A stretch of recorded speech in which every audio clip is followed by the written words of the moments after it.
ಆಗಬೇಕಾಗಿ ಕೇಳ್ಕೊಳ್ತಾ ಇದ್ದೇನೆ. ಉದ್ಘಾಟಕರಾಗಿ ಬಂದಿರತಕ್ಕಂಥ ಶ್ರೀಯುತ ರಾಜಶೇಖರ್ ಅವರು ವೇದಿಕೆ ಮೇಲೆ ಬರಬೇಕು ಅಂತ ಕೇಳ್ಕೊಳ್ತಾ ಇದ್ದೇನೆ. ರಾಜ್ಯಾಧ್ಯಕ್ಷರು ಭಾರತೀಯ ಸಣ್ಣ ಮತ್ತು ಮಾಧ್ಯಮ ಪತ್ರಿಕೆಗಳ ಒಕ್ಕೂಟ ನೇಹಬೇಕಿ, ಜಿಲ್ಲಾಧ್ಯಕ್ಷರು ಪತ್ರಕರ್ತ ಸಂಘ ಚಿಕ್ಕಮಗಳೂರು ರಾಜಶೇಖರ್ ಸರ್ ವೇದಿಕೆ ಮೇಲೆ ಬರಬೇಕು ಅಂತ ಕೇಳ್ಕೊಳ್ತಾರೆ. ಹಾಗೆ ಇಂದಿನ ಕಾರ್ಯಕ್ರಮಕ್ಕೆ ಮುಖ್ಯ ಅತಿಥಿಗಳಾಗಿ ಶ್ರೀಯುತ ಮಂಜೇಗೌಡ ಅಧ್ಯಕ್ಷರು ಬ್ಲಾಕ್ ಕಾಂಗ್ರೆಸ್ ಚಿಕ್ಕಮಗಳೂರು ಇವರು ವೇದಿಕೆ ಮೇಲೆ ಬರಬೇಕು ಅಂತ ಕೇಳ್ಕೊಳ್ತೀವಿ. ಅವರು ತಡವಾಗಿ ನಮ್ಮನ್ನ ಬಂದು ಸೇರ್ಕೊಳ್ತಕ್ಕಂತಹ ಒಂದು ಸಂದರ್ಭವಿದೆ. ಶ್ರೀಯುತ ಪ್ರೀತೇಶ್ ಅಧ್ಯಕ್ಷರು ವಂದೇ ಮಾತರಂ ಟ್ರಸ್ಟ್ ಚಿಕ್ಕಮಗಳೂರು ಇವರು ಸಹ ವೇದಿಕೆಯ ಸುಂದರೇಗೌಡ ಸಂಚಾಲಕರು ಆಮ್ ಆದ್ಮಿ ಪಾರ್ಟಿ ಚಿಕ್ಕಮಗಳೂರು ಇವರು ಸಹ ವೇದಿಕೆ ಶ್ರೀಮತಿ ಸ್ವರ್ಣಗೌರಿ ಮಹಿಳಾ ಅಧ್ಯಕ್ಷರು ದಲಿತ ಜನಸೇವಾ ಚಿಕ್ಕಮಗಳೂರು ಇವರು ಸಹ ವೇದಿಕೆ ಮೇಲೆ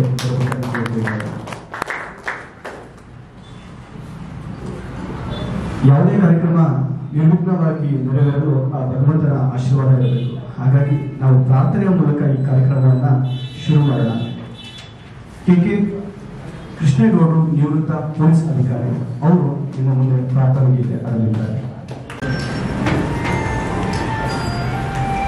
ಗಣನಾಯಕ ಗಣನಾಯಕ ವಿಘ್ನವ ಕಳೆಯುವ ವಿನಾಯಕ ಕರುಣಿಸುಬಾರೋ ಗಜಮುಖನೇ ಕರುಣಿಸುಬಾರೋ ಗಜಮುಖನೇ ಶತಕೋಟಿ ವರಗಳ ನಾಯಕನೇ ಕೈಲಾಸನಾಥನ ಪ್ರಿಯ ಸುಖನೇ ಕೈಲಾಸನಾಥನ ಪ್ರಿಯ ಸುಖನೇ ಪಾರ್ವತಿ ದೇವಿಯ ಕುಮಾರನೇ ಷಣ್ಮುಖನಾಥನ ಅಗ್ರಜನೇ ಷಣ್ಮುಖನಾಥನ ಅಗ್ರಜನೇ ಶರಣಾಗತ ಜನ ಪರಿಪಾಲನೆ ಶರಣಾಗತ ಜನ ಪರಿಪಾಲನೆ ಲಂಬೋದರನೆ ಅಂಬಾಸುತನೆ ಲಂಬೋದರನೆ ಅಂಬಾಸುತನೆ ವಕ್ರಕಂಡನೆ ವರದನೆ ಕೋಟಿ ಸೂರ್ಯ ಪ್ರಭಾತೆ ಜನೆ ಕೋಟಿ ಸೂರ್ಯ ಪ್ರಭಾತೆ ಜನೆ ಕರುಣೆಯ ಮಳೆಯ ಸುರಿಸುವನೆ. ಅಭ್ಯುದಯ ಭೂಮಿಕಾ ವಾಹಿನಿಯ ಸಾಪ್ತಾಹಿಕ ಕಾರ್ಯಕ್ರಮ 3ನೇ ವರ್ಷಕ್ಕೆ ಪಾದಾರ್ಪಣೆ ಮಾಡುತ್ತಿದೆ ನಮ್ಮ ಭೂಮಿಕಾ ವಾಹಿನಿ. ಅದರ ಅಂಗವಾಗಿ ಅಭ್ಯುದಯ ಕಾರ್ಯಕ್ರಮವನ್ನು ಹಮ್ಮಿಕೊಂಡಿದ್ದೇವೆ. ಇದೀಗ ಇನ್ನೋರ್ವ ಮುಖ್ಯ ಅತಿಥಿ ಶ್ರೀಯುತ ವಿಜಯ್ ಕುಮಾರ್ ಜೆಸಿಐ ವಲಯಾಧ್ಯಕ್ಷರು ವಲಯ 14 ಇವರು ಆಗಮಿಸಿದ್ದಾರೆ. ದಯಮಾಡಿ ಅವರನ್ನ ವೇದಿಕೆಗೆ ಬರಬೇಕಾಗಿ ಕೇಳ್ಕೊಳ್ತಾ ಇದ್ದೀನಿ.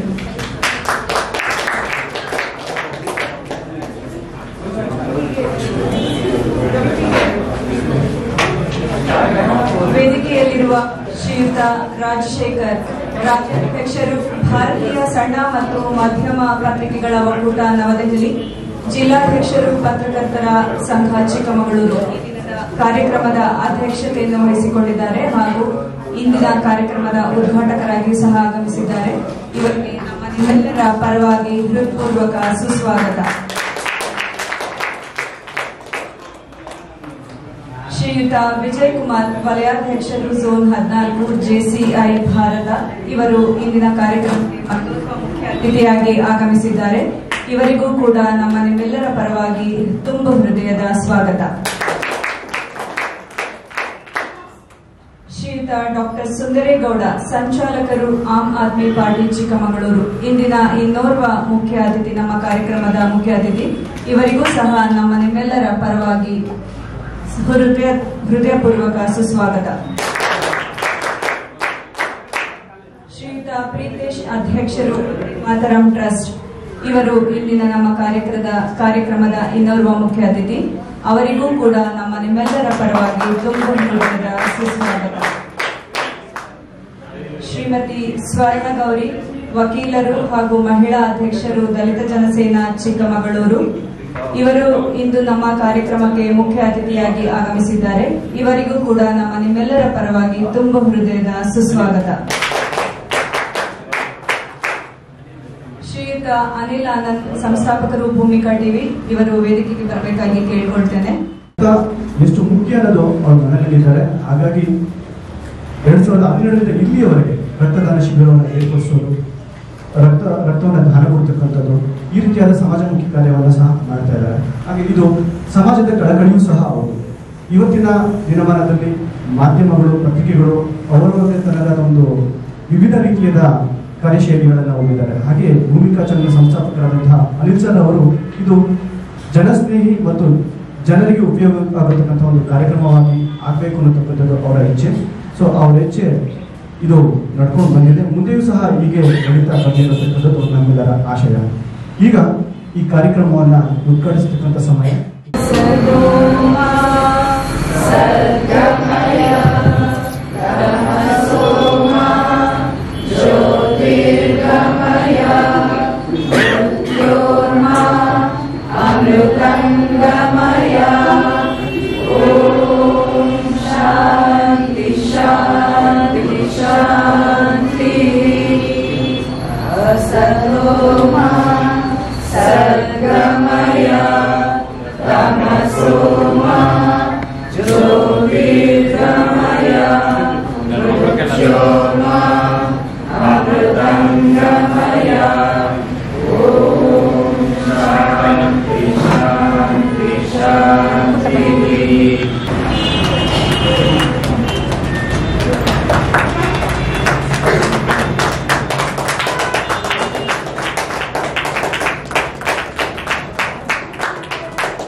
ಇವತ್ತು 65% ಯುವಕರಲ್ಲಿ ಕ್ರಿಯಾಶೀಲರಾದ ಯುವಕರ ಸಂಖ್ಯೆ ಮತ್ತು ಕೌಶಲ್ಯವನ್ನು ಬೆಳೆಸುವಂತಹ ಯುವಕರ ಸಂಖ್ಯೆ ಅತ್ಯಂತ ಕಡಿಮೆಯಲ್ಲಿ ಇರುವುದರಿಂದ ಇಂಥ ಕಾರ್ಯಕ್ರಮಗಳು ಅವರನ್ನ ಕೌಶಲ್ಯತೆಗೆ ಮತ್ತೆ ಕ್ರಿಯಾಶೀಲತೆಗೆ ಒಂದು ಧುಮುಕುವಂತಹ ಕಾರ್ಯಕ್ರಮವನ್ನು ಹಮ್ಮಿಕೊಂಡಿರೋದು ಶ್ರೀಯುತ ಅನಿಲ್ ಆನಂದ್ ಅವರಿಗೆ ನಾವು ಅಭಿನಂದಿಸಬೇಕು. ಇದು ಪತ್ರಕರ್ತರ ಸಂಘದಿಂದ ಪ್ರಾರಂಭ ಆಗಿರೋದು ನಿಜವಾಗ್ಲೂ ಶ್ಲಾಘನೀಯ. ದೇಶದ ಅಂಕುಡೊಂಕುಗಳನ್ನ, ಸಮಾಜದ ಅಂಕುಡೊಂಕುಗಳನ್ನ ತಿದ್ದಿ ನೀಡಿ ಸಮಾಜವನ್ನ ಸಮಾಜಮುಖಿಯಾಗಿ ಮಾಡುವಂತಹ ಮಹತ್ ಕಾರ್ಯ ಇವತ್ತು ಪತ್ರಕರ್ತರ ಸಂಘದಿಂದ ಆಗ್ತಾ ಇದೆ. ಅದು ನಮ್ಮ ರಾಜಶೇಖರ್ ಇರ್ಬೋದು. ಇವತ್ತು ನಮ್ಮ ಪೇಪರ್ ನಾನು ನೋಡಿದಾಗ ನಮ್ಮ ದೇಶ ಯಾವ ಕಡೆಗೆ ಧುಮುಕ್ತಾ ಇದೆ. ನಾವು ಯುವಕರನ್ನು ಇದೇ ದಾರಿಯಲ್ಲಿ ತಗೊಂಡೋದ್ರೆ ಮುಂದಿನ ನಮ್ಮ ಸ್ವಾತಂತ್ರ್ಯ ಯಾವ ಮಟ್ಟಕ್ಕೆ ನಾವು ಉಳಿಸ್ಕೊಳ್ಳಿಕ್ಕೆ ಸಾಧ್ಯ ಆಗುವಂತದ್ದನ್ನ ನಾವು ಪ್ರಶ್ನಾತೀತವಾಗಿ ಕಾಣಬೇಕಾಗಿದೆ. ಅದರಿಂದ ನಾನು ಒಂದು ಮಾತನ್ನು ಹೇಳಲಿಕ್ಕೆ ಇಷ್ಟಪಡೋದು ಇವತ್ತಿಗೆ, mere living is not life, living with the society to work for the society. ಅಂದ್ರೆ ಸಮಾಜದಲ್ಲಿ ನಾವು ಹುಟ್ಟಿ ಬದುಕಿ ಸಮಾಜಕ್ಕಾಗಿ ದುಡಿಯುವಂತ ಮಹತ್ ಕಾರ್ಯವನ್ನು ಮಾಡದಿದ್ರೆ ನಮ್ಮ ನಿಜವಾದ ಜೀವನ ಶೂನ್ಯಕ್ಕೆ ಧುಮುಕ್ತಾ ಇದೆ ಅನ್ನುವಂಥದ್ದನ್ನ ನಾನು ಇಲ್ಲಿ ಮತ್ತೆ ಹೇಳಬೇಕು. ಅದಕ್ಕೆ action must speak louder than the speeches ಅಂತ ಹೇಳ್ತಾ ಇದ್ದಾರೆ. ನಮ್ಮ ಕಾಯಕ ನಮ್ಮ ಮಾತಿಗಿಂತ ಜಾಸ್ತಿ ಮಾತಾಡಬೇಕು. ಆ ಮಾತಾಡ್ಬೇಕಾದ್ರೆ ನಾವು ಎಂತ ಕಾಯಕವನ್ನು ಮಾಡಬೇಕು ಅನ್ನೋಂಥದ್ದನ್ನ ಇವತ್ತು ಅರ್ಥ ಮಾಡ್ಕೊಳ್ಬೇಕು. ನಾವು ನಮ್ಮ ದೇಶ ಇವತ್ತು ಸ್ವಾತಂತ್ರ್ಯ ಬಂದ 76ನೇ ವರ್ಷದಲ್ಲಿ ನಾವು ಕೇವಲ 3 ಗಂಟೆ ದುಡಿಯುವಂತ ಒಂದು ಮಾನವ ಸಮಾಜವನ್ನ ಸೃಷ್ಟಿ ಮಾಡಿದ್ವಿ ಅಂತಂದ್ರೆ ನಾವೆಲ್ಲರೂ ನಾಚಿಕೆ ಪಡಬೇಕಾಗಿದೆ. 3 ಗಂಟೆ ದುಡಿತದಲ್ಲಿ ಖಂಡಿತ ನಾವು ಸಾಧನೆಯನ್ನು ಮಾಡ್ಲಿಕ್ಕೆ ಆಗೋದಿಲ್ಲ. ಅದು ಏನಾಗಿದೆ ಅಂದ್ರೆ ಆ ಭ್ರಷ್ಟಾಚಾರದ ತುಟ್ಟುಗೆ ನಾವಿವತ್ತು ಮರವನ್ನ ಏರ್ತಾ ಇದ್ದೀವಿ. ಅಂದ್ರೆ ಕೊಂಬೆ ರತ್ನಗಳಿಲ್ಲದ ಮರವನ್ನ ಏರ್ತಾ ಇರುವ ನಾವು ಒಂದು ದಿವಸ ಖಂಡಿತವಾಗಿ ಮರದಿಂದ ಕೆಳಗೆ ಬೀಳುವಂತ ಪರಿಸ್ಥಿತಿ ಅದು ಸಾಧ್ಯ ಆಗುತ್ತೆ. ಅದು ಯುವಕರು ನಾವೆಲ್ಲರೂ ಎಚ್ಚೆತ್ತುಕೊಂಡು ಇವತ್ತು ಕಾಯಕವನ್ನ ಕೈಲಾಸದ ಕಡೆಗೆ ತಗೊಂಡೇ ಹೋಗ್ಬೇಕಾಗಿ ಕಾಯಕವನ್ನು ಭ್ರಷ್ಟಾಚಾರದ ಕಡೆಗೆ ತಗೊಂಡು ಹೋಗ್ಬಾರ್ದು ಅಂತ ನಾನು ಒತ್ತಿ ಹೇಳ್ತಾ ಇದ್ದೀನಿ. ಮತ್ತೆ ಸಮಾಜದಲ್ಲಿ ನಿಜವಾಗ್ಲೂ ಕೊಡುವುದೇ ದೊಡ್ಡದು, ಪಡೆಯುವುದಕ್ಕಿಂತ ಅನ್ನುವಂಥದ್ದೆಲ್ಲ ನಮ್ಮ ಸಮಾಜ ಇಡೀ ಇಂಡಿಯಾದ ಸಂಸ್ಕೃತಿ ನಾವು ತಂದುಕೊಂಡಿರೋದು. ಅದು ಮಠ ಮಾನ್ಯಗಳಿಂದ ಇರ್ಬೋದು, ದೇವಸ್ಥಾನಗಳಿಂದ ಇರ್ಬೋದು, ಮಸೀದಿಯಿಂದ ಇರ್ಬೋದು, ಚರ್ಚ್ಗಳಿಂದ ಇವತ್ತು ಕೊಡುವಂತ ಪ್ರವೃತ್ತಿಯನ್ನು ನಾವು ತುಂಬಿಕೊಳ್ಳಬೇಕೇ ಹೊರತು ನನಗೇನು ಬರುತ್ತೆ ಅಂತ ನೋಡ್ಕೊಂಡು ಹೋದಾಗ ಸಮಾಜ ವಿಭಾಗ ಆಗುತ್ತೆ.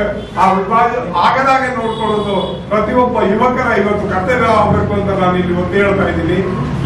ಇವೆಲ್ಲನೂ ಸಾಧನೆ ಮಾಡಬೇಕಾದ್ರೆ ನಾವು ಕ್ರಿಯಾಶೀಲರಾಗಬೇಕು ಮತ್ತು ನಿಜವಾದ ಸಂಪನ್ಮೂಲವನ್ನು ಸೃಷ್ಟಿ ಮಾಡುವಂತ ಮಾನವ ಶಕ್ತಿಯಾಗಿ ಬೆಳಿಬೇಕು ಅನ್ನುವಂಥದ್ದು ನನ್ನ ಒಂದು ದೊಡ್ಡ ಕನಸಿದೆ. ಅದನ್ನ ವಿಶ್ವಮಟ್ಟಕ್ಕೆ ನಾವು ಮುಟ್ಟಿಸಬೇಕು. ಇಲ್ಲಿ ವಿಶ್ವದಲ್ಲಿ ಇವತ್ತು ಭಾರತದಲ್ಲಿ ಮಾತ್ರ ಅಲ್ಲ, ಇಡೀ ವಿಶ್ವದಲ್ಲಿ ಅಶಾಂತಿ ಸೃಷ್ಟಿ ಆಗ್ತಾ ಇದೆ. ಯುವಕರೆಲ್ಲರೂ ಎತ್ತುಕೊಂಡು ಮುಂದಿನ 5 ವರ್ಷದಲ್ಲಿ ನಾವು 65% ಇರುವ ಯುವಕರ ಸಂಖ್ಯೆ 70ರ ಮಟ್ಟಕ್ಕೆ ಮುಟ್ತಾ ಇದೆ ಅನ್ನುವಂಥದ್ದು ಅಂಕಿಅಂಶಗಳಿಂದ ಗೊತ್ತಾಗ್ತದೆ. ಅದು ಪ್ರಪಂಚಕ್ಕೆ ಒಂದು ದೊಡ್ಡ ಮಾನವ ಶಕ್ತಿಯಾಗಿ ಬೆಳೆಯುವಂತ ಇಲ್ಲಿ ಪ್ರಪಂಚದಲ್ಲಿ ಇವತ್ತು ಯುವಕರ ಸಂಖ್ಯೆ ಜಾಸ್ತಿ ಇದ್ರೆ ಅದು ಇಂಡಿಯಾದಲ್ಲಿ. ನಾವು ಅದನ್ನು ಸಾಧನೆ ಮಾಡಿ ತೋರಿಸಬೇಕು. ಬಟ್ ಸಂಪನ್ಮೂಲ ಸೃಷ್ಟಿ ಮಾಡೋದ್ರಲ್ಲಿ ಭಾರತವು ಪ್ರಥಮ ಅನ್ನುವಂಥದ್ದು ಇಡೀ ವಿಶ್ವಕ್ಕೆ ಗೊತ್ತಾಗಿದೆ. ಆದರೆ ವಿಶ್ವದಲ್ಲಿ ನಮ್ಮನ್ನು ಕೆಂಗಣ್ಣಿಂದ ನೋಡುವಂತಹ ಪ್ರವೃತ್ತಿ ಹೆಚ್ಚಾದ ಕಾರಣ ನಮ್ಮಲ್ಲಿ ಅಶಾಂತಿಯನ್ನು ಸೃಷ್ಟಿ ಮಾಡುವಂತ ಒಂದು ಕನಸು ವಿಶ್ವಮಟ್ಟದಲ್ಲಿ ಆಗಿರೋದು ನಿಜವಾಗ್ಲೂ ನಾವು ಎಚ್ಚೆತ್ತುಕೊಳ್ಬೇಕಾದ್ದು. ಇಲ್ಲಿ ನಾವು ಮಹಾಭಾರತ ಮತ್ತು ಯಾವುದು ಕುರುಕ್ಷೇತ್ರ ಏನು ಆಗಿತ್ತು, ರಾಮಾಯಣ ಸೃಷ್ಟಿಯಾಗಿತ್ತು, ಎಲ್ಲವೂ ಯುದ್ಧದ ಮುಖಾಂತರ ಆಗುವಂತಾಗಿ ಶಾಂತಿಯನ್ನು ಸೃಷ್ಟಿ ಮಾಡುವ ನೆಲೆಯಲ್ಲಿ ವಿವೇಕಾನಂದರು ಇರ್ಬೋದು, ಸುಭಾಷ್ ಚಂದ್ರ ಬೋಸ್ ಇರ್ಬೋದು, ಅವರು ಮಾಡಿದ ಒಂದು ಮಹಾತ್ಯಾಗ. ವಿವೇಕಾನಂದರು ಒಂದೇ ಹೇಳಿದ್ರು, ಅವರು ಬದುಕಿರೋದು ಕೇವಲ ಸಣ್ಣ ಯುವಕರಾಗಿ ಸಾಯ್ಬೇಕಾಯ್ತು. ಅವರ ಒಂದು ಸೃಷ್ಟಿಯ ಒಂದು ನಿರೂಪಣೆ ಆಗಿತ್ತು ಅಂತ ನನಗೆ ಅನಿಸುತ್ತೆ. ಬಟ್ ಅವರು ಮಾಡಿದ ಕೊಡುಗೆ ಉಂಟಲ್ಲ, ಆ ಯುವಕರು ಅದನ್ನು ಎಚ್ಚೆತ್ತುಕೊಳ್ಬೇಕು. ಇವತ್ತು ಅವ್ರು ಏನ್ ಹೇಳಿದ್ರು ಅಂದ್ರೆ, ಎದ್ದೇಳಿ ಎಚ್ಚೆತ್ತುಕೊಳ್ಳಿ, ನೀವು ನಿಮ್ಮ ಗುರಿ ಮುಟ್ಟುವವರೆಗೂ ಈ ಶಾಂತಿಯ ಒಂದು ನೆಲೆಯನ್ನು ಭಾರತದಲ್ಲಿ ಸೃಷ್ಟಿ ಮಾಡುವ ಮಹತ್ ಕಾರ್ಯಕ್ಕೆ ಕೈ ಹಾಕದಿದ್ರೆ ನಿಜವಾಗ್ಲೂ ಭಾರತದಲ್ಲಿ ಅಶಾಂತಿ ಸೃಷ್ಟಿಯಾಗುತ್ತೆ. ಜಾತಿಗಳಲ್ಲಿ ವೈರತ್ವ ಬೆಳೆಸುವಂತಹ ಪ್ರವೃತ್ತಿ ಬೆಳೆಯುವಂತಹ ಇಂಥ ಸಂದರ್ಭದಲ್ಲಿ ಯುವಕರೆಲ್ಲೂ ಜಾತ್ಯತೀತವಾಗಿ ದುಡಿಯುವಂಥದ್ದು ಮಹತ್ ಕಾರ್ಯಕ್ಕೆ ಕೈ ಹಾಕಬೇಕು ಅಂತ ಹೇಳ್ತಾ ಮತ್ತೆ ಸುಭಾಷ್ ಚಂದ್ರ ಬೋಸ್ ಮುಂದೆ ಹೇಳಿದ್ರು, ಸ್ವಾತಂತ್ರ್ಯ ನನ್ನ ಜನ್ಮ ಸಿದ್ಧಾಂತ, ನಾನು ಸ್ವಾತಂತ್ರ್ಯಕ್ಕಾಗಿಯೇ ಹೋರಾಟ ಮಾಡಿ ಸಾತ್ರೂ ಪರವಾಗಿಲ್ಲ ಅನ್ನುವಂಥ ಮನೋಪ್ರವೃತ್ತಿ. ಈ ದೇಶದಲ್ಲಿ ಶಾಂತಿಗಾಗಿ ನಾವು ಸ್ವಾತಂತ್ರ್ಯ ಒಂದು 77ನೇ ವರ್ಷ ಇವಾಗ. ಆದ್ರೆ ಶಾಂತಿ ಇಲ್ಲದ ಈ ಭಾರತದಲ್ಲಿ ನಾವು ಸ್ವಾತಂತ್ರ್ಯವನ್ನು ಎಷ್ಟು ಮಟ್ಟಿಗೆ ಇಟ್ಟುಕೊಳ್ಬಹುದು, ಎಷ್ಟು ಮಟ್ಟಿಗೆ ಕಾಪಾಡಬಹುದು ಅನ್ನುವಂತ ಒಂದು ಪ್ರಶ್ನೆ ಇವಾಗ ಸೃಷ್ಟಿಯಾಗ್ತಾ ಇದೆ. ಅದಕ್ಕೆ ಯುವಕರಾದ ನೀವೇ ಗೊಬ್ಬರ ಮತ್ತು ನೀಡುವ ಮುಖಾಂತರ ಭಾರತದ ಸ್ವಾತಂತ್ರ್ಯವನ್ನು, ಜಾತ್ಯತೀತತೆಯನ್ನು ಮತ್ತು ಜನಾಂಗಗಳ ವೈರತ್ವವನ್ನು ನಾಶ ಮಾಡುವ ಶಕ್ತಿ ನಿಮ್ಮ ಹತ್ರ ಇದೆ. ನೀವು ಅದಕ್ಕೆ ಕೈಗೊಂಡು ಮಾತನ್ನು ಹೇಳ್ತಾ ನಾನು ಮಾತನ್ನು ನಾನು ಆತ್ಮೀಯವಾಗಿ ಹೇಳಬೇಕು ಅಂದ್ರೆ, ಅನಿಲ್ ನಾಲಂದವರು ನನಗೆ ಸುಮಾರು 15-16 ವರ್ಷದಿಂದ ಸ್ನೇಹಿತರು. ಅವ್ರು ಯಾವ ತರ ಅಂತಂದ್ರೆ, ಅವ್ರು ಯಾವುದೇ ಕಾರ್ಯಕ್ರಮ, ಹೆಚ್ಚು ಅವ್ರ ಕಾರ್ಯಕ್ರಮಗಳು ಬ್ಲಡ್ ಡೊನೇಟ್ ಕಾರ್ಯಕ್ರಮಗಳು ನಾನು 12 ವರ್ಷದಿಂದ ನೋಡ್ಕೊಂಡೇ ಬರ್ತಾ ಇದ್ದೆ. ಇಯರ್ಲಿ ಒಂದು 2-3 ಸತಿ ಬ್ಲಡ್ ಡೊನೇಷನ್ ಕಾರ್ಯಕ್ರಮ ಮಾಡ್ಕೊಂಡೇ ಬರ್ತಾ ಇರ್ತಾರೆ. ಜೊತೆಗೆ ಈ ತರ ಕಾರ್ಯಕ್ರಮಗಳು ಹೆಚ್ಚು. ಈಗ ಹೇಳಿದ್ರು, ನಾನು ಬಂದು ನನಗೆ ಅಭ್ಯುದಯ ಧ್ಯಾನಗಳಿದೆ ನಿಮ್ದು ಅಂತ ಹೇಳೋದು ಈ ತರ ಕಾರ್ಯಕ್ರಮ ಅಂತ ಹೇಳಿದ್ರು. ಯಾವ ತರ ಅಂತಂದ್ರೆ, ನಾವು ಕೂಡ ನಿನ್ನೆ ಒಂದು ಕಾರ್ಯಕ್ರಮ ಮಾಡಿದ್ರು, ಡಿಮಾರ್ ಗೋರೆಗಾಂವ್ ಅಂತ ಹೇಳಿ. ಅನಿಲ್ ಆನಂದ್ ಕೂಡ ಅವರು ಟಿವಿ ಮಾಧ್ಯಮದಿಂದ ಅದನ್ನ ಬೆಳಗ್ಗೆಯಿಂದ ಸಂಪೂರ್ಣವಾಗಿ ನಮ್ಮ ಇದನ್ನ ಕಾರ್ಯಕ್ರಮ ಸೆರೆ ಹಿಡಿದಿದ್ದಾರೆ. ದೊಡ್ಡ ಕಾರ್ಯಕ್ರಮ ಸಂಪೂರ್ಣವಾಗಿ ಬೆಳಗ್ಗೆಯಿಂದ ಸಂಜೆ ತನಕ, ನಾವು ಕಾರ್ಯಕ್ರಮ ಎಂಡಾಗ ತನಕ ಇದ್ರು ಕೂಡ ಅವರು ಕೂಡ ನಮ್ಮ ಒಟ್ಟಿಗೆ ಇದ್ರು. ಆ ತರ ಕಾರ್ಯಕ್ರಮದಲ್ಲಿ ಸಂಪೂರ್ಣ ಅವ್ರ ಪ್ರಕ್ರಿಯೆ ಇನ್ವಾಲ್ವ್ಮೆಂಟ್ ಇರುತ್ತೆ. ಯಾವುದೇ ಒಂದು ಕಾರ್ಯಕ್ರಮ ಮಾಡೋದಕ್ಕೆ ಕೂಡ ಇನ್ವಾಲ್ವ್ಮೆಂಟ್ ಇರುತ್ತೆ. ಜೊತೆಗೆ ಅವರಿಗೆ ನಾವು ಹೆಚ್ಚು ಈ ಟಿವಿ ಮಾಧ್ಯಮದಲ್ಲಿ ಯಾರು ಬೇಕಾಗಿರ್ಬೋದು ಪ್ರೋತ್ಸಾಹ ಕೊಡ್ಬೇಕಾಗುತ್ತೆ. ಯಾಕೆಂದ್ರೆ ನನ್ನ ಹೆಸರು ಒಂದೇ ಶತ್ ಗೊತ್ತಾಗ ನಮ್ಮ ತಂದೆ ತಾಯಿ ನನ್ನ ಹೆಸರು ಇಟ್ಟಿರ್ತಾರೆ ಅಷ್ಟೇ. ಮಾಧ್ಯಮ ಮಿತ್ರರು, ಟಿವಿ ಮಿತ್ರರು ಅದನ್ನು ಪ್ರಚಾರ ಪಡಿಸ್ತಾರೆ. ಹಂಗಾಗಿ ಮಾತ್ರ ನಾವು ಪ್ರಚಾರದಲ್ಲಿ ಈ ದೇಶದ ಪ್ರಧಾನಮಂತ್ರಿ ಆಗಿರ್ಬೋದು, ಮುಖ್ಯಮಂತ್ರಿಗಳಾಗಿರ್ಬೋದು, ಅವ್ರ ಹೆಸರು ಪ್ರಚಾರಿತ ಇರೋಕ್ಕೆ ಕಾರಣಕರ್ತರು ಈ ಟಿವಿ ಮಾಧ್ಯಮ, ಪತ್ರಿಕಾ ಮಾಧ್ಯಮದಲ್ಲಿ ಆಗಿರ್ತಾರೆ. ಸ್ನೇಹಿತರೆ, ಜೊತೆಗೆ 4-5 ದಿನಗಳಿಂದ ಅಂಬೇಡ್ಕರ್ ಭವನದಲ್ಲಿ ಕಾರ್ಯಕ್ರಮ ಅಂತ ಹೇಳಿದ್ರು. ಜೊತೆಗೆ ಇದು ಅಷ್ಟು ಈಸಿ ಇರಲ್ಲ, 4-5 ದಿನ ಕಾರ್ಯಕ್ರಮ ಅಂತಂದ್ರೆ ಸತತವಾಗಿ ಈಗ ನನಗೆ 3-4 ಸತಿ ಫೋನ್ ಮಾಡಿದ್ರು, ಬನ್ನಿ ಈ ತರ ಪ್ರೋಗ್ರಾಮ್ ಅಂತ ಹೇಳಿ. ಆ ತರ ಇರೋದ್ರಿಂದ ಅವ್ರು 4-5 ದಿನ ಕಾರ್ಯಕ್ರಮ ಅಂತ ಹೇಳ್ತಾರೆ. ಈಗ ಕುವೆಂಪು ಕಲಾಮದಲ್ಲಿ ನಾಳೆ ಅಲ್ಲ ಸರ್, ನಾಳಿದ್ದು ಕಾರ್ಯಕ್ರಮ. ಆ ಕಾರ್ಯಕ್ರಮಕ್ಕೆ ಎಲ್ಲರೂ ಹೆಚ್ಚು ಜನಸಂಖ್ಯೆ ಸೇರಿ ಆ ಕಾರ್ಯಕ್ರಮನ ಪ್ರೋತ್ಸಾಹ ಮಾಡಿ ಒಂದು ಸಕ್ಸಸ್ಫುಲ್ ಮಾಡ್ಕೊಡ್ಬೇಕು. ಯಾಕಂದ್ರೆ ಅವ್ರ ಒಂದಿಷ್ಟು ಶ್ರಮಕ್ಕೆ ಅರ್ಥ ಬರ್ಬೇಕಂದ್ರೆ ಕಾರ್ಯಕ್ರಮ ಸಕ್ಸಸ್ಫುಲ್ ಆದಾಗ ಅರ್ಥ ಬರುತ್ತೆ. ಅದೇ ಅಂತ ನಾನು ಮಾತಾಡ್ತೀನಿ. ಪ್ರತಿದಿನ ನೀವು ನೋಡ್ಬೋದು 2 ಭಾರತದ ಮಹಾನ್ ಚೇತನಗಳ ಫೋಟೋ ಹಾಕಿದ್ದಾರೆ ಆಯ್ತಾ. ಒಬ್ರು ಸ್ವಾಮಿ ವಿವೇಕಾನಂದ, ಇನ್ನೊಬ್ರು ಸುಭಾಷ್ ಚಂದ್ರ ಬೋಸ್. ಸ್ವಾಮಿ ವಿವೇಕಾನಂದರು ಏನು ಪ್ರತೀಕ? ಸ್ವಾಮಿ ವಿವೇಕಾನಂದರು ಏನು ಪ್ರತೀಕ? ಅವರು ಜ್ಞಾನದ ಪ್ರತೀಕ, ಕರೆಕ್ಟಾ?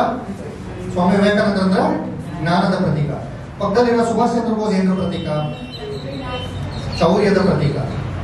ಯೋಚನೆ ಮಾಡಿ, ಇಡೀ ಭಾರತವನ್ನ ಎತ್ತಲಿಕ್ಕೋಸ್ಕರ ಜ್ಞಾನದ ಪ್ರತೀಕ ಆಗಿರೋರು ಮತ್ತೆ ಶೌರ್ಯದ ಪ್ರತೀಕ ಆಗಿರೋರಂತಹ ಅವರ ಜನ್ಮ ದಿನಾಚರಣೆಯನ್ನು ಸೆಲೆಬ್ರೇಟ್ ಮಾಡ್ತಾ ಇದ್ದಾರೆ ಅಂತ ಹೇಳಿದ್ರೆ ನಿಜವಾಗ್ಲೂ ಕೂಡ ತುಂಬಾ ಗ್ರೇಟೆಸ್ಟ್ ವಿಚಾರ.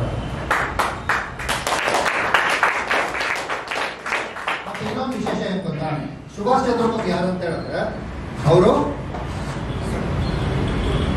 ಸ್ವಾಮಿ ವಿವೇಕಾನಂದರ ಶಿಷ್ಯ. ಯಾಕೆಂದ್ರೆ ನಾನು ಸುಮ್ಮನೆ ಏನು ನೋಡ್ದಲೆ ಅಥವಾ ಏನೋ ತಿಳ್ಕೊಳ್ದಲೆ ಹೇಳೋಂಥ ವ್ಯಕ್ತಿ ಅಲ್ಲ. ನಾನು ಸುಭಾಷ್ ಚಂದ್ರ ಬೋಸ್ ಅವ್ರ ಮನೆಗೆ ಹೋಗಿದ್ದೀನಿ. ಸುಭಾಷ್ ಚಂದ್ರ ಬೋಸ್ ಅವರ ಕೊಠಡಿಯಲ್ಲಿ ಅವ್ರ ರೂಮಲ್ಲಿ ಸ್ವಾಮಿ ವಿವೇಕಾನಂದ ಫೋಟೋ ಇದೆ.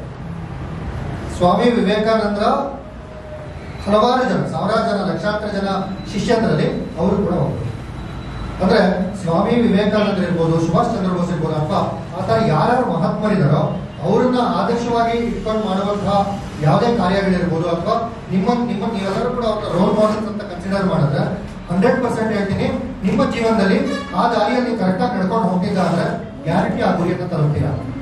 ನೋಡಿ, ಸುಮಾರು 10 ವರ್ಷಗಳಿಂದ ಅನಿಲ್ ಆನಂದ್ ಸರ್ ಇವರು ಸುಭಾಷ್ ಚಂದ್ರ ಬೋಸ್ ಮತ್ತೆ ಸ್ವಾಮಿ ವಿವೇಕಾನಂದ ಜನ್ಮ ದಿನಾಚರಣೆ ಟೈಮಲ್ಲಿ ಬ್ಲಡ್ ಡೊನೇಷನ್ ಕ್ಯಾಂಪ್ಸ್ ಇರ್ಬೋದು, ಐ ಡೊನೇಷನ್ ಕ್ಯಾಂಪ್ ಇರ್ಬೋದು, ಅಥವಾ ದೇಹದಾನ ಮಾಡುವಂಥದ್ದು ಇರ್ಬೋದು, ಈ ರೀತಿಯಾಗಿ ಹಲವಾರು ಕಾರ್ಯಕ್ರಮಗಳನ್ನ ಮಾಡ್ತಾ ಬರ್ತಿದ್ದಾರೆ. ಅವ್ರ ಆದರ್ಶ ಅವ್ರ ಮೈಯಲ್ಲಿ ಹೇಗೆ ಒಳಗೂಡಿದೆ ಅಂತ ಹೇಳಿದ್ರೆ ನೀವು ನೋಡ್ಬೋದು. ಈಗ ಎಷ್ಟೋ ಕಡೆ ನಾವು ಟಿವಿ ಮಾಧ್ಯಮ ಇರ್ಬೋದು ಅಥವಾ ಇನ್ನೇನೋ ಒಂದು ನೋಡ್ಬೋದು, ಏನೋ ಒಂದು ಸಣ್ಣ ವಿಚಾರ ಹಿಡ್ಕೊಂಡು ಯಾವ ರೀತಿಯಾಗಿ ಪಬ್ಲಿಸಿಟಿ ಕೊಡ್ತಾರೆ ಅಂತ ಹೇಳಿದ್ರೆ ತುಂಬಾ ಹೊಲಸು ಪಬ್ಲಿಸಿಟಿಗಳನ್ನ ಕೊಡ್ತಾರೆ. ನಿಜವಾಗ್ಲೂ ಏನ್ ತೋರಿಸ್ಬೇಕು ಅದನ್ನ ತೋರ್ಸೋದಕ್ಕಿಂತ ಬೇಡವಾಗಿರೋದೇ ಜಾಸ್ತಿ ತೋರಿಸೋದು. ಮೊನ್ನೆ ಅವ್ರು ಹೇಳ್ತಾರೆ ತುಂಬಾ ನ್ಯೂಸ್ ಚಾನಲ್ಸ್ ನೋಡ್ತಿದ್ದ ಅಂದ್ರೆ BP ರೈಸ್ ಆಗ್ಬಿಡುತ್ತೆ ಅಂತ, ಆಯ್ತಾ. ಅಂದ್ರೆ ನಿಜವಾಗ್ಲೂ ಏನ್ ವಿಚಾರ ಸಮಾಜಕ್ಕೆ ಕೊಡ್ಬೇಕು ಅದನ್ನ ಕೊಡೋರೆ ತುಂಬಾ ಕಡಿಮೆ. ಅಂತದ್ರಲ್ಲಿ ಅನಿಲ್ ಆನಂದ್ ಸರ್ ಇಂದ ನೀವು ಭೂಮಿಕಾ ಟಿವಿ ನೋಡಿ, ಚಿಕ್ಕಮಗಳೂರಲ್ಲಿ ನಡೆಯುವಂತ ಎಲ್ಲ ವಿಚಾರಗಳು ಭೂಮಿಕಾ ಟಿವಿ ಬಂದೇ ಬರುತ್ತೆ.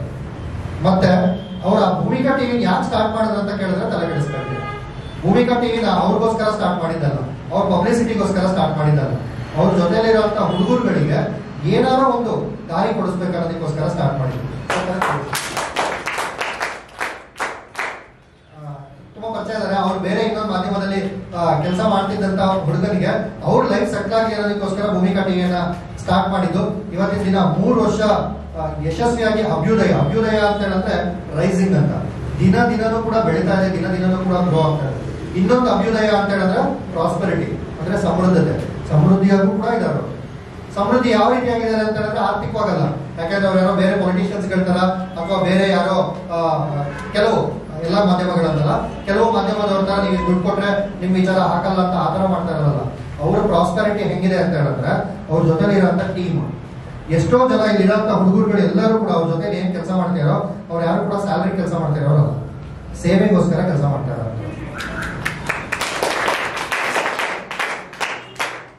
ಕಾರಣ ಏನಂತ ಹೇಳಿದ್ರೆ ಒಬ್ಬ ಲೀಡರ್ ಹಂಗಿದ್ದ ಅಂತ ಹೇಳಿದ್ರೆ ಅವ್ರ ಜೊತೆ ಬರೋಂಥವ್ರು ಹಂಗೆ ಇರ್ತಾರೆ.